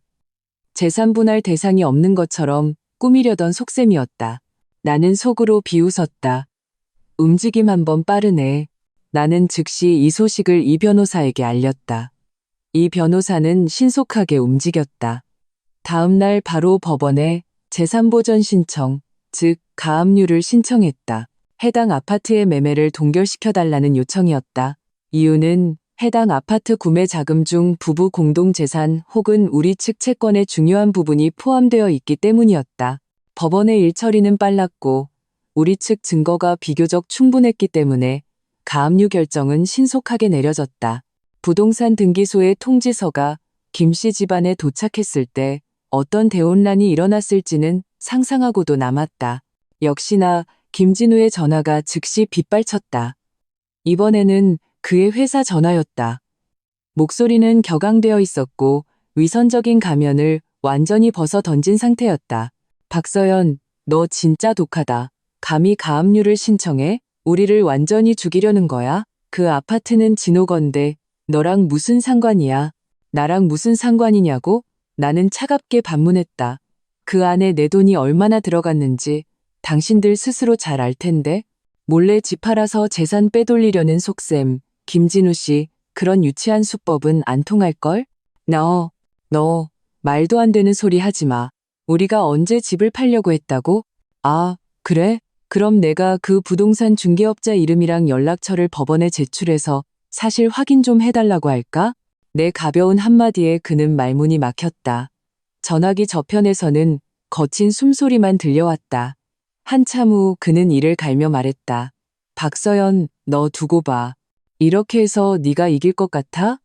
우리 손에도 네 약점이 있어. 약점? 나는 웃었다. 좋아. 어디 한번 기대해보지. 당신들이 위조한 차용증이 더 셀지, 아니면 내 손에 있는 계좌, 이체 기록과 녹음 파일, 그리고 그 진짜 차용증 초안이 더 셀지. 뭐, 초안? 김진우의 목소리는 확실히 당황한 기색이 역력했다. 맞춰봐. 나는 더 이상 그와 입씨름할 가치를 느끼지 못하고 바로 전화를 끊었다. 내가 언급한 차용증 초안이 김씨 집안을 혼란에 빠뜨릴 것이라는 것을 알았다. 그들은 원래 억지와 아마도 위조했을 증거로 혼탁한 물에서 이득을 취하려 했지만 내 손에 그들이 예상치 못한 카드가 있을 줄은 몰랐을 것이다. 이것은 단순히 돈의 싸움이 아니었다. 심리전이었다. 나는 그들에게 명확히 알려줘야 했다. 절대적인 실력과 증거 앞에서 모든 음모와 계략은 헛수고일 뿐이라는 것을. 이 변호사는 이 뜻밖의 차용증 초안을 매우 높이 평가했다. 법정에서 상대방의 증여라는 거짓말을 꿰뚫는 강력한 무기가 될 것이라고 했다. 동시에 가압류 신청의 성공은 상대방에게 큰 충격을 주었고 우리가 향후 협상이나 소송에서 압도적인 주도권을 줄 수 있게 했다. 김씨 집안은 이제 목덜미를 잡힌 뱀과 같았다. 발버둥 칠수록 스스로를 더 고통스럽게 만들 뿐이었다. 가압류 결정은 보이지 않는 족쇄처럼 김진호의 아파트를 꽁꽁 묶었고 재산을 빼돌려 위기를 모면하려던 김씨 집안의 꿈을 완전히 박살냈다. 지금쯤 김씨 집안 내부는 분명 난리가 나고 원망이 하늘을 찌르고 있을 것이다. 역시나 그 후 며칠간 내 쪽은 이상할 정도로 조용했다. 김진우는 더 이상 연락을 시도하지 않았고 이전에 애둘러 소식을 탐문하던 먼 친척들도 자취를 감췄다. 이 침묵은 이전에 꿍꿍이를 꾸미던 침묵과는 달랐다. 절망 속의 포기에 가까웠다. 이 변호사는 상대방 조 변호사의 연락 빈도가 현저히 줄었고 말투도 처음처럼 강경하지 않으며 오히려 재판회 합의 가능성을 조심스럽게 타진해오기 시작했다고 전했다. 그들이 버티지 못하는 겁니다. 이 변호사는 전화기 너머에서 냉정하게 분석했다. 채무를 위조하는 것은 리스크가 너무 큽니다. 일단 법정에서 사실로 밝혀지면 그들 신용에 치명적인 타격을 입게 됩니다. 재산을 빼돌릴 길은 우리가 막아버렸고요. 계속 버티는 것은 그들에게 손해만 될 뿐입니다. 지금 그들은 손실을 최소화하고 싶을 뿐입니다. 그래서 합의를 원한다고? 조건은요? 내가 물었다. 상대방은 이혼에 동의하지만 우리가 이전에 지원했던 경제적 지원에 대한 추심을 포기하고 김진호 씨 아파트에 대한 가압류 조치를 철회해달라고 제안했습니다. 그 대가로 김진우 씨가 부부 공동 재산 분할에서 양보하겠다고 합니다. 이 변호사의 목소리에 미세한 조소가 섞여 있었다. 나는 기가 막혀 웃음이 나올 뻔했다. 참으로 계산적인 제안이었다. 소위 부부 공동 재산이라고 해봐야 나와 김진우 사이에는 언급할 만한 것이 거의 없었다. 우리가 살던 집은 내 혼전 재산이었고 그의 월급은 자기 용돈과 시댁 지원에 겨우 충당될 정도였다. 집안의 큰 지출은 대부분 내가 부담했다. 그의 소위 양보는 공수표에 불과했다. 그것으로 내가 수억 원의 채권을 포기하길 바라는 것이다. 꿈도 꾸지 말라고 하세요. 나는 단호하게 말했다. 제 조건은 변함없습니다. 첫째, 이혼. 둘째, 제가 제시한 모든 금액, 즉 김진호 씨 아파트 계약금, 일부, 의료비, 웨딩카 예약금 등을 한 푼도 빠짐없이 반환할 것. 셋째, 부부 명의의 공동재산이 있다면 법에 따라 분할할 것. 만약 동의하지 않는다면 법정에서 봅시다. 그리고 그들에게 상기시켜 주세요. 제 손에는 그들이 증거를 위조하고 재산을 빼돌리려 한 정황 증거도 있다고. 법정까지 가게 되면 이 모든 것을 폭로하는 것도 꺼리지 않을 거라고요. 내 태도는 지극히 강경했다. 이 지경까지 온 이상 어떤 타협의 여지도 없었다. 김씨 집안처럼 약자에게 강하고 득을 보려는 가정에게는 뼈저린 고통을 느끼게 해야만 무엇이 후회인지 알게 될 것이다. 알겠습니다. 이 변호사는 간결하게 대답했다. 가장 공식적인 방식으로 상대방에게 전달하겠습니다. 그리고 김진호 씨 아파트 중 당신이 출자한 부분에 대해서는 차용증 초안 등의 증거가 있으므로 채권을 주장할 수 있습니다. 가압류가 해제되더라도 그 돈은 그들이 반드시 갚아야 합니다. 또 며칠이 지났다. 내가 예상치 못한 사람이 우리 부모님 댁을 찾아왔다. 명목상의 시아버지였다. 내 기억 속의 시아버지는 언제나 과묵하고 다소 내성적인 분이었다. 집안 대소사는 기본적으로 시어머니가 주도했고 그는 나와 시댁의 갈등에 거의 직접적으로 관여하지 않았다. 그런 그가 직접 찾아왔다는 것은 김씨 집안이 정말로 막다른 골목에 몰렸다는 뜻이었다. 어머니가 내게 전화했을 때 목소리는 복잡한 심경이 담겨 있었다. 서연아, 진우 아버지가 오셨다. 과일 좀 사들고 오셨는데 태도는 아주 공손하더구나. 자기 아내와 자식들을 대신해서 사과하러 왔다면서 우리가 너를 좀 설득해서 예정을 봐서라도 너무 몰아세우지 말아달라고 하더구나. 자기 아내가 지금 몸이 아주 안 좋고 진우도 아파트 문제 때문에 거의 미쳐가고 있다고. 나는 그 말을 듣고 화가 치밀었지만 그보다 더한 것은 차가움이었다. 이제 와서 사과하러 왔다고? 진작에 뭐라고? 이건 사과가 아니라 도덕적 납치와 동정심 유발 작전이었다. 엄마, 그래서 뭐라고 하셨어요? 내가 차분하게 물었다. 내가 뭐라고 했겠니? 어머니의 목소리가 단호해졌다. 내가 바로 말했지. 당신 내 김씨 집안이 너무 몰상식하게 행동해서 내 딸 마음에 깊은 상처를 줬다고. 이제 와서 사정해봐야 소용없다고. 내 딸의 태도가 곧 내 태도이니 모든 것은 법대로 처리하라고. 그렇게 말하고 바로 돌려보냈다. 과일은 문턱도 못 넘게 했어. 엄마, 정말 잘하셨어요. 나는 진심으로 말했다. 우리 부모님은 언제나 나의 가장 든든한 버팀목이었다. 그런 집안 사람들한테는 좋은 얼굴 보여주면 안 돼. 서연아, 네가 잘하고 있는 거야. 절대 마음 약해지면 안 된다. 안 그러면 그들은 나중에 더 심해질 거야. 시아버지의 등장은 물에 던져진 돌처럼 아무런 파문도 일으키지 못하고 가라앉았다. 이것이 아마도 김씨 집안의 마지막 감성 카드였을 것이다. 그것마저 무효가 되자 그들은 완전히 절망에 빠졌다. 며칠 후 이 변호사가 최종 소식을 전해왔다. 박서연 씨, 상대방이 우리의 모든 조건을 수용했습니다. 이미 예상은 했지만 이 말을 들었을 때 내 마음은 비로소 완전히 놓였다. 길고 긴 줄다리기가 드디어 끝을 보인 것이다. 구체적인 내용은 이렇습니다. 첫째, 양측은 자발적으로 이혼한다. 둘째, 김진우는 모든 부부 공동재산 분할 권리를 포기한다. 셋째, 김씨 집안은 합의 효력 발생 후 30일 이내에 당신이 제시한 목록상의 모든 금액 총 5억 5천만 원을 일시불로 반환한다.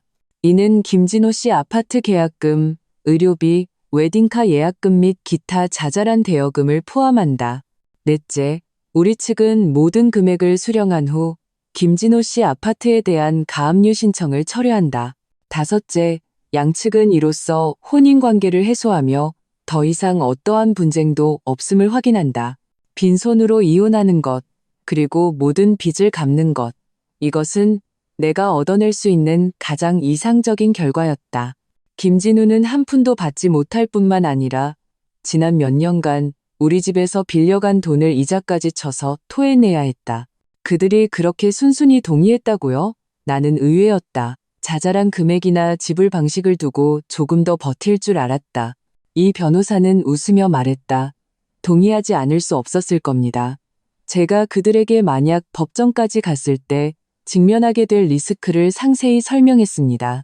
증거 위조의 법적 책임, 재산 빼돌리기가 발각되었을 때의 불리한 판결, 그리고 당신 손에 있는 그 녹음 파일들이 증거로 제출되었을 때 그들의 사회적 평판에 가해질 치명적인 타격까지요.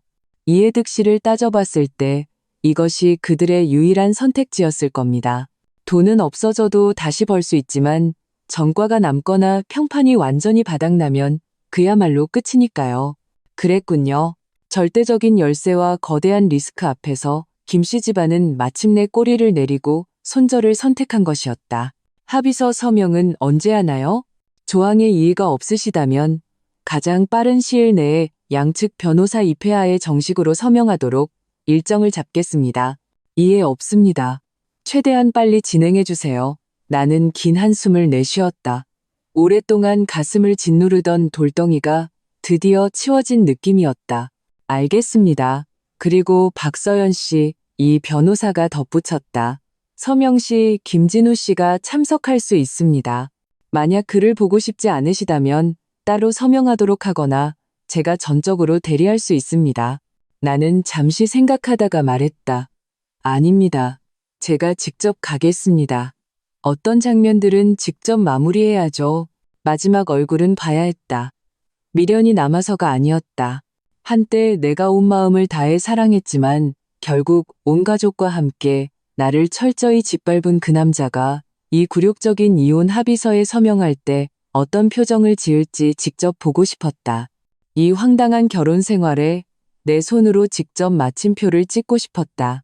전화를 끊고 나는 거대한 통유리창 앞으로 걸어갔다. 창밖의 햇살은 눈부셨고 하늘은 씻은 듯이 파랗다. 나는 테이블 위에 식어버린 물을 한 모금 마셨다. 물은 차가웠지만 내 마음은 점차 따뜻해지고 있었다. 3년간의 헌신, 3년간의 인내, 결국 이렇게 처절하고 철저한 방식으로 끝났다. 아프지 않다면 거짓말이겠지만 그 아픔보다 더 큰 것은 해방감과 후련함이었다. 김씨 집안은 그들의 세속적이고 인색하며 탐욕스러운 행동에 대한 대가를 치렀다. 그리고 나 박서연은 실패한 결혼 생활을 잃었지만 자존감과 무한한 미래의 가능성을 되찾았다. 이 거래는 손해가 아니었다. 이혼 합의서에 서명하는 날은 어느 월요일 오전으로 정해졌다. 장소는 이 변호사의 법률사무소였다. 나는 일부러 몸에 딱 맞는 짙은 색 정장 스커트 세트를 골라 입고 정교하게 화장을 했다. 카리스마 있고 정신 상태가 최상으로 보이도록. 나는 무언가를 구걸하러 가는 패배자가 아니라 새로운 삶을 맞이하는 승리자였다. 내가 하이힐을 신고 정시에 이 변호사의 넓고 밝은 회의실에 들어섰을 때 안에는 이미 몇 사람이 앉아 있었다. 이 변호사와 그의 사무장이 한쪽에, 다른 쪽에는 김진우와 그의 변호사인 조 변호사가 앉아 있었다. 김진우는 고개를 숙이고 있었다. 구겨진 셔츠를 입고 수염도 제대로 깎지 않은 채 온몸에서 초라하고 지친 기운이 풍겼다. 그의 옆에 앉은 조 변호사는 영리해 보이는 중년 남성이었지만 지금 그의 표정도 그리 좋지 않았다. 내 등장은 실내의 공기를 순간적으로 얼어붙게 했다. 김진우가 멍대 고개를 들어 나를 쳐다봤다. 그의 눈빛은 복잡했다. 원망, 부끄러움, 그리고 어쩌면 그 자신도 인정하고 싶지 않은 아주 희미한 미련까지. 하지만 그 감정은 곧 더 깊은 어둠에 잠식되었다. 그는 재빨리 시선을 피했다. 마치 나와 눈을 마주칠 용기가 없는 사람처럼. 박서연 씨, 앉으시죠. 이 변호사가 일어나 정중하게 자신의 옆자리를 빼주었다. 나는 가볍게 고개를 끄덕이고 여유롭게 자리에 앉아 핸드백을 옆에 내려놓았다. 평온한 시선으로 맞은편 두 사람을 훑어본 뒤 이 변호사에게 시선을 고정했다. 변호사님, 시작하시죠. 서명 과정은 이상할 정도로 조용하고 효율적으로 진행되었다. 이 변호사는 최종본 이혼 합의서 세부를 테이블 위에 올려놓고 핵심 조항을 간략하게 다시 설명했다. 양측의 자발적 이혼, 김진우의 공동 재산 분할 포기, 김씨 집안의 5억 5천만 원 반환, 우리 측의 가압류 해제. 김진우 씨, 조 변호사님, 합의 내용에 대해 더 이상 이해 없으십니까? 이 변호사가 사무적으로 물었다. 조 변호사는 안경을 밀어 올리며 메마른 목소리로 이해 없습니다라고 말했다. 김진우는 목골대를 움직이며 무언가 말하고 싶어 하는 것 같았지만 결국 아주 희미하게 고개를 저었을 뿐이다. 그럼 서명해 주시죠. 이 변호사가 펜을 내게 건넸다. 나는 펜을 받아들고 조금의 망설임도 없이 내 이름이 필요한 곳에 박서연 세 글자를 또박또박 써 내려갔다. 펜촉이 종이를 스치는 사각거리는 소리는 이 황당한 결혼 생활에 마침표를 찍는 소리 같았다. 그리고 펜은 김진우 앞으로 건네졌다. 펜을 쥔 그의 손이 미세하게 떨리고 있었다. 그는 고개를 들어 다시 나를 쳐다봤다. 그의 눈빛에는 마지막 남은 망설임과 애원이 담겨 있었다. 그는 이 마지막 순간에 내가 마음을 바꾸거나 최소한 조금이라도 안타까운 표정을 짓기를 바라는 것 같았다. 하지만 나는 그러지 않았다. 내 눈빛은 파도 없는 호수처럼 평온했고 심지어 약간의 위에서 내려다보는 듯한 연민마저 담겨 있었다. 마치 아무 상관없는 낯선 사람이 지루한 절차를 밟는 것을 보는 듯한 표정이었다. 김진우의 눈에서 빛이 완전히 사라졌다. 그는 심호흡을 하며 온몸에 힘을 다하는 것처럼 고개를 숙여 합의서에 자신의 이름을 썼다. 글씨는 삐뚤빼뚤했고 막다른 골목에 몰린 사람의 초조함이 묻어났다. 합의서 교환하고 각자 보관하겠습니다. 이 변호사가 합의서 한 부를 내게 건넸다. 박서연 씨, 절차는 기본적으로 완료되었습니다. 향후 대금 지불과 가압류 해제는 저희가 계속 진행하겠습니다. 수고하셨습니다, 변호사님. 나는 합의서를 받아 가방에 넣고 일어서서 떠날 준비를 했다. 이 모든 과정에서 나는 김진우를 다시는 쳐다보지 않았다. 서연아, 내가 회의실 문을 막 나서려 할 때 김진우가 갑자기 나를 불렀다. 목소리는 쉬어 있었다. 나는 걸음을 멈췄지만 돌아보지는 않았다. 우리 정말 이렇게 끝나는 거야? 그의 목소리에는 울음이 섞여 있었다. 가엾고 비참하게 들렸다. 나는 천천히 몸을 돌려 그의 붉어진 눈과 초라한 모습을 쳐다보았다. 마음속에는 어떤 파문도 일지 않았다. 오직 해방감에서 오는 가벼움만이 존재했다. 김진우 씨, 내가 입을 열었다. 목소리는 맑고 냉정하게 조용한 회의실에 울려 퍼졌다. 당신네 온 가족이 나를 남으로 취급하고 나를 속이고 결혼식에 갔을 때부터 당신이 그들과 함께 나를 속였던 바로 그 순간부터 우리 사이는 이미 끝났어. 지금의 서명은 단지 필요한 절차를 밟았을 뿐이야. 이 합의서에 서명한 건 당신에게도 나에게도 최선의 해방이야. 잘 살아. 말을 마친 나는 더 이상 머무르지 않았다. 등을 곧게 펴고 단호한 발걸음으로 회의실을 나섰다. 하이힐이 바닥에 부딪히는 소리는 맑고 경쾌했다. 마치 내 새로운 인생길을 위한 서곡을 연주하는 것 같았다. 문 밖의 햇살은 눈부셨다. 나는 신선한 공기를 깊게 들이마셨다. 며칠간의 어두운 그림자가 모두 씻겨나가는 기분이었다. 가방 속의 얇은 합의서는 천근만근처럼 무거웠다. 그것은 내가 과거와 완전히 작별하는 결심과 용기를 담고 있었기 때문이었다. 나는 바로 집으로 가지 않았다. 예전에 내가 아주 좋아했지만 김진우는 별로 좋아하지 않을 것 같아 가지 못했던 고급 레스토랑에 갔다. 혼자서 푸짐한 점심을 시켜 여유롭게 즐겼다. 나는 더 이상 누군가의 입맛이나 눈치를 볼 필요가 없었다. 오직 나 자신을 기쁘게 하면 되었다. 오후에는 백화점에 가서 최신 유행하는 새 옷 몇 벌과 비싼 화장품 세트를 샀다. 최고급 스파 케어도 예약했다. 나는 최고의 상태로 나의 새로운 삶을 맞이할 것이다. 며칠 후 이 변호사는 김씨 집안이 동분서주하여 합의된 금액을 일시불로 내 계좌에 입금했다고 알려왔다. 은행에서 온 입금 알림 문자를 보았을 때 그 숫자는 나에게 큰 기쁨을 주지는 않았다. 그보다는 제자리를 찾은 듯한 평온함이 더 컸다. 나는 합의에 따라 이 변호사에게 위임하여 김진호 아파트의 가압류 조치를 해제했다. 나와 김씨 집안은 법적으로나 경제적으로나 완전히 깨끗해졌다. 나는 불쾌한 기억으로 가득 찬 그 신혼집을 팔아버렸다. 비록 내 혼전 재산이었지만 더 이상 살고 싶지 않았다. 회사 근처에 더 좋은 위치에 전망이 좋고 인테리어가 세련된 대형 아파트를 샀다. 나는 내 취향에 따라 조금씩 새 집을 꾸몄다. 가구 하나, 소품 하나까지 모두 내 마음에 쏙 들었다. 생활은 점차 새로운 궤도에 올랐다. 나는 일에 더 많은 에너지를 쏟았고 능력 있고 잡념이 없었기 때문에 금방 승진했다. 여가 시간에는 학생 시절의 취미였던 그림과 헬스를 다시 시작했다. MBA 과정에도 등록하여 자기 개발에 힘썼다. 내 삶은 충실하고 다채로웠고 주변에는 점차 뜻이 맞는 새로운 친구들도 생겨났다. 가끔 공동의 지인들을 통해 김씨 집안에 대한 단편적인 소식을 듣게 되었다.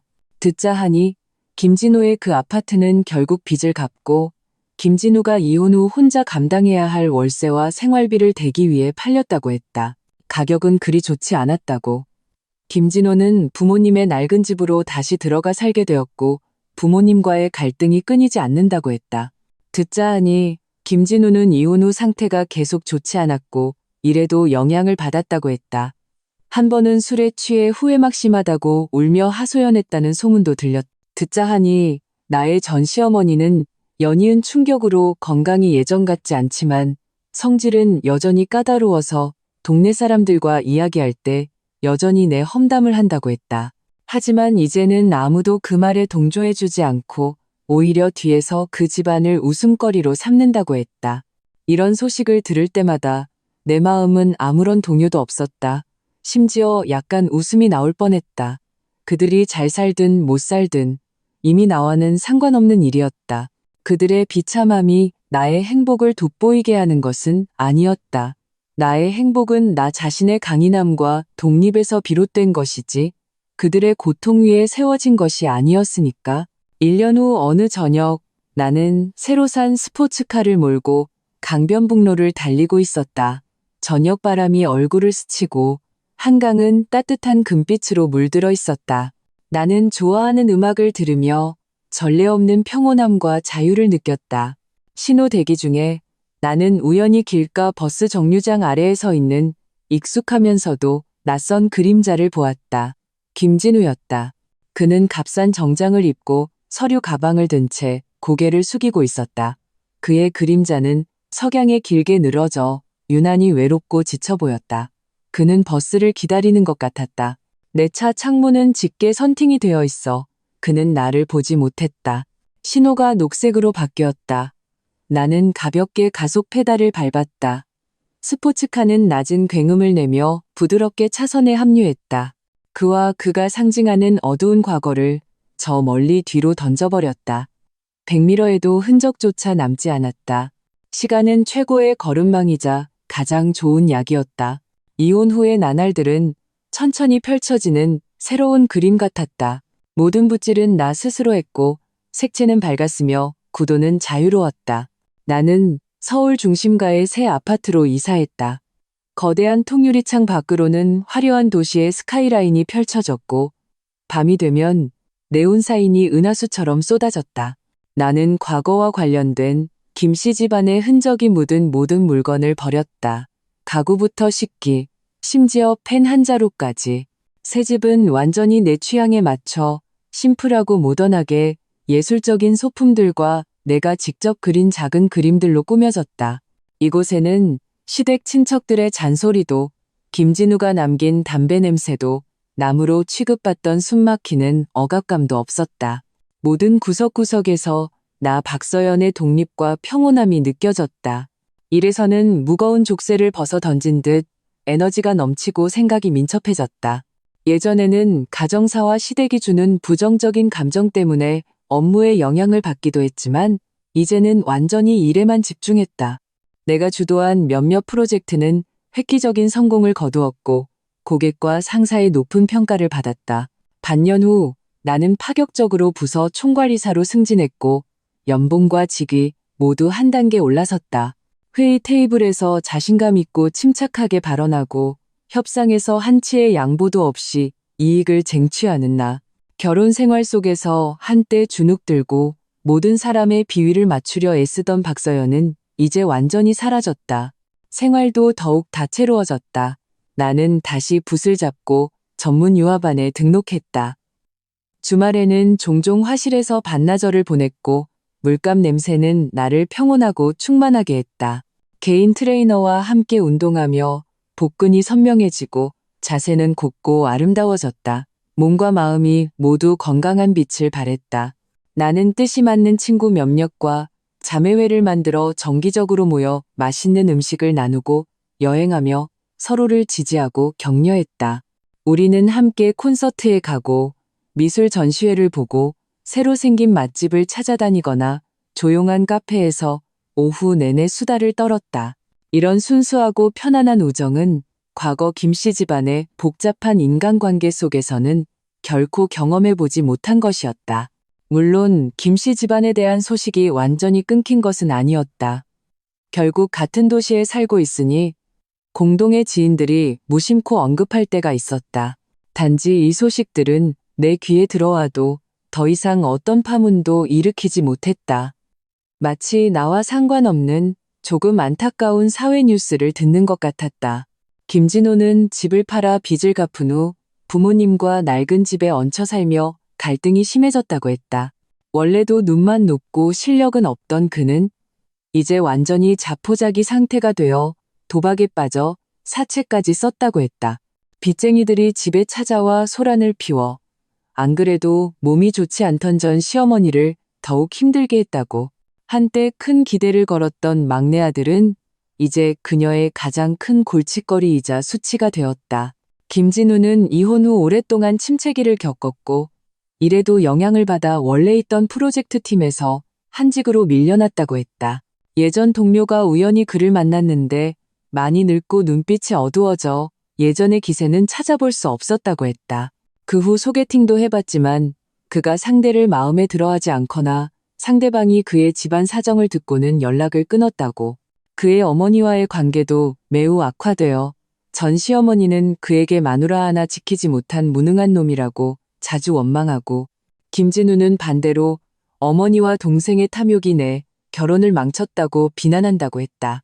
한때 단결된 것처럼 보였던 김씨 집안은 내분과 원망 속에서 산산조각나 친척들 사이에서 대표적인 반면교사가 되었다고.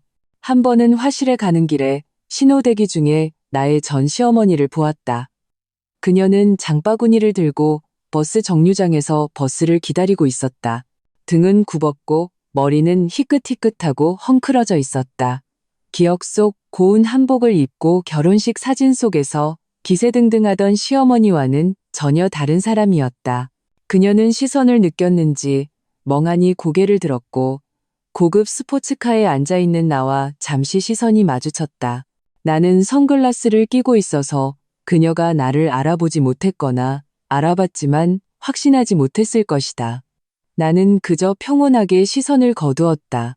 신호가 바뀌고 가속 페달을 밟아 부드럽게 출발했다. 백미러 속의 늙고 초라한 모습은 순식간에 작아져 결국 차들의 행렬 속으로 사라졌다. 내 마음에는 복수의 쾌감도 동정도 없었다. 오직 세상이 변했다는 담담한 감회뿐이었다. 뿌린 대로 거두는 법. 모든 것은 자업자득이었다. 이혼 1년 후 봄, 나는 해외 교환학습 기회를 얻어 유럽에서 반년을 보내게 되었다. 이것은 내 경력의 중요한 기회이자 내가 오랫동안 꿈꿔왔던 여행이었다. 나는 망설임 없이 수락했다. 출발 전 부모님 댁에 가서 식사를 했다. 엄마는 내가 좋아하는 음식으로 한 상 가득 차려주셨고 아빠는 좋은 와인을 한 병 꺼내셨다. 식탁에서 우리는 누구도 김씨 집안 이야기를 꺼내지 않았다. 단지 나의 새로운 일, 나의 그림, 그리고 곧 시작될 유럽 여행에 대해서만 이야기했다. 부모님의 얼굴에는 진심 어린 안도감과 자랑스러움이 가득했다. 서연아, 네가 지금 이렇게 지내는 모습을 보니 아빠는 이제 마음이 놓인다. 아빠는 내게 생선살을 발라주시며 차분하고 따뜻한 목소리로 말씀하셨다. 네가 아빠 생각보다 훨씬 강하구나. 엄마도 눈시울을 붉히며 고개를 끄덕였다. 그래, 우리 딸은 최고를 누릴 자격이 있어. 지난 일은 그냥 잊어버리고 앞만 봐. 내 좋은 날은 이제부터 시작이야. 나는 웃으며 부모님께 술을 따라 드렸다. 고마워요, 아빠, 엄마. 두 분이 항상 지지해주지 않으셨다면 저도 이렇게 빨리 일어서지 못했을 거예요. 걱정 마세요. 두 분의 딸은 앞으로 더 잘 될 거니까요. 그 순간 나는 무한한 행복과 안정감을 느꼈다. 집은 언제나 나의 가장 따뜻한 항구이자 가장 든든한 버팀목이었다. 유럽에서의 나날들은 충실하고 멋졌다. 나는 교환학습 임무를 훌륭히 완수했을 뿐만 아니라 휴가를 이용해 여러 나라를 여행하며 수많은 박물관과 유적지를 방문하고 다양한 문화와 예술을 느꼈다. 나는 센 강변에서 스케치를 하고 알프스 산맥 아래에서 하이킹을 하고 피렌체의 석양 아래에서 와인을 음미했다. 세상은 이토록 넓고 인생에는 무한한 가능성이 있었다. 한때 좁은 결혼이라는 세상에 갇혀 남이라는 신분에 전전긍긍하던 나는 너무나 작고 멀게 느껴졌다. 그 기간 동안 나는 SNS를 통해 여행 사진 몇 장을 공유했다. 어느 날 모르는 사람에게서 DM을 받았다. 열어보니 놀랍게도 김진호였다. 그는 새로 만든 부계정을 사용하고 있었고 말투는 비굴하고 절박했다. 형수님, 저 진호예요. 제가 형수님께 연락할 면목이 없는 거 알아요. 하지만 저 정말 막다른 골목에 몰렸어요. 사채를 썼는데 그 사람들이 제 손을 자른다고 협박해요. 제발 예전 정을 생각해서 1억만 빌려주세요. 제가 나중에 소처럼 일해서 꼭 갚을게요. 나는 이 메시지를 보고 황당하고 비참한 기분만 들었다. 정. 우리 사이에 진정한 정이 있기나 했던가? 오직 요구와 이용뿐이었지. 나는 바로 2글자를 답장했다. 신고해. 그리고는 미련 없이 그 계정을 차단했다. 내 마음은 이미 알프스의 만년설처럼 차갑고 단단해져 더 이상 나와 상관없는 사람들의 운명에 조금의 파문도 일으키지 않았다. 반년 후 나는 풍성한 수확과 더 넓어진 시야를 가지고 귀국했다. 공항에는 부모님과 친구 몇몇이 마중 나와 있었다. 우리는 서로 껴안고 웃으며 시끌벅적하고 따뜻하게 재회했다. 공항을 나서자 따뜻한 햇살이 몸에 쏟아졌다. 나는 눈앞에 익숙하면서도 새로운 도시를 보며 깊은 숨을 들이마셨다. 돌아왔다. 더 나은 모습으로. 생활은 계속되었다. 나는 여전히 일에 바쁘고 생활을 즐겼다. 굳이 새로운 인연을 찾으려 하지는 않았지만 다가오는 만남을 거부하지도 않았다. 내가 충분히 멋진 사람이 되면 자연스럽게 마음이 통하는 영혼을 만날 것이라고 믿었다. 그리고 그 전까지 나 자신을 사랑하는 것이 가장 낭만적인 일이었다. 어느 주말 오후 나는 우리 집 발코니에 앉아 꽃차를 우리고 유럽에서 가져온 화집을 읽고 있었다. 미풍이 불어와 아래층 정원의 꽃과 풀내음을 실어왔다. 석양의 마지막 빛이 하늘을 따뜻한 주황빛으로 물들였다. 모든 것이 평온하고 아름다웠다. 나는 문득 1년 전 똑같이 석양이 지던 그 저녁을 떠올렸다. 차 안에서 버스를 기다리는 김진우를 보았던 그 장면. 그때의 나는 해방감과 새로운 시작에 대한 확신으로 가득했다. 그리고 지금 내 마음은 더욱 평화롭고 풍요로웠다. 과거의 상처는 이미 딱지가 않고 떨어져 나갔고 더 강인한 바탕과 현재를 소중히 여길 줄 아는 지혜가 남았다. 쟤는 어차피 남인데 굳이 알릴 필요 없지. 시어머니의 그 차갑고 모진 말은 마치 다른 시공간에서 온 것처럼 전생의 일처럼 아득하게 느껴졌다. 나는 희미하게 미소 지으며 찻잔을 들어 한 모금 마셨다. 차 향기는 은은했고 맛은 달콤하고 깊었다. 그렇다. 나는 한때 당신들 김씨 집안의 남이었다. 하지만 이제 나는 나 자신의 세계에서 절대적인 주인공이다. 당신들이 직접 시작한 이 막장 드라마는 결국 나의 부활을 이끌어냈다. 그리고 당신들은 스스로 만든 웃음거리 속에서 영원히 살게 되었다. 이것이 아마도 최고의 결말일 것이다.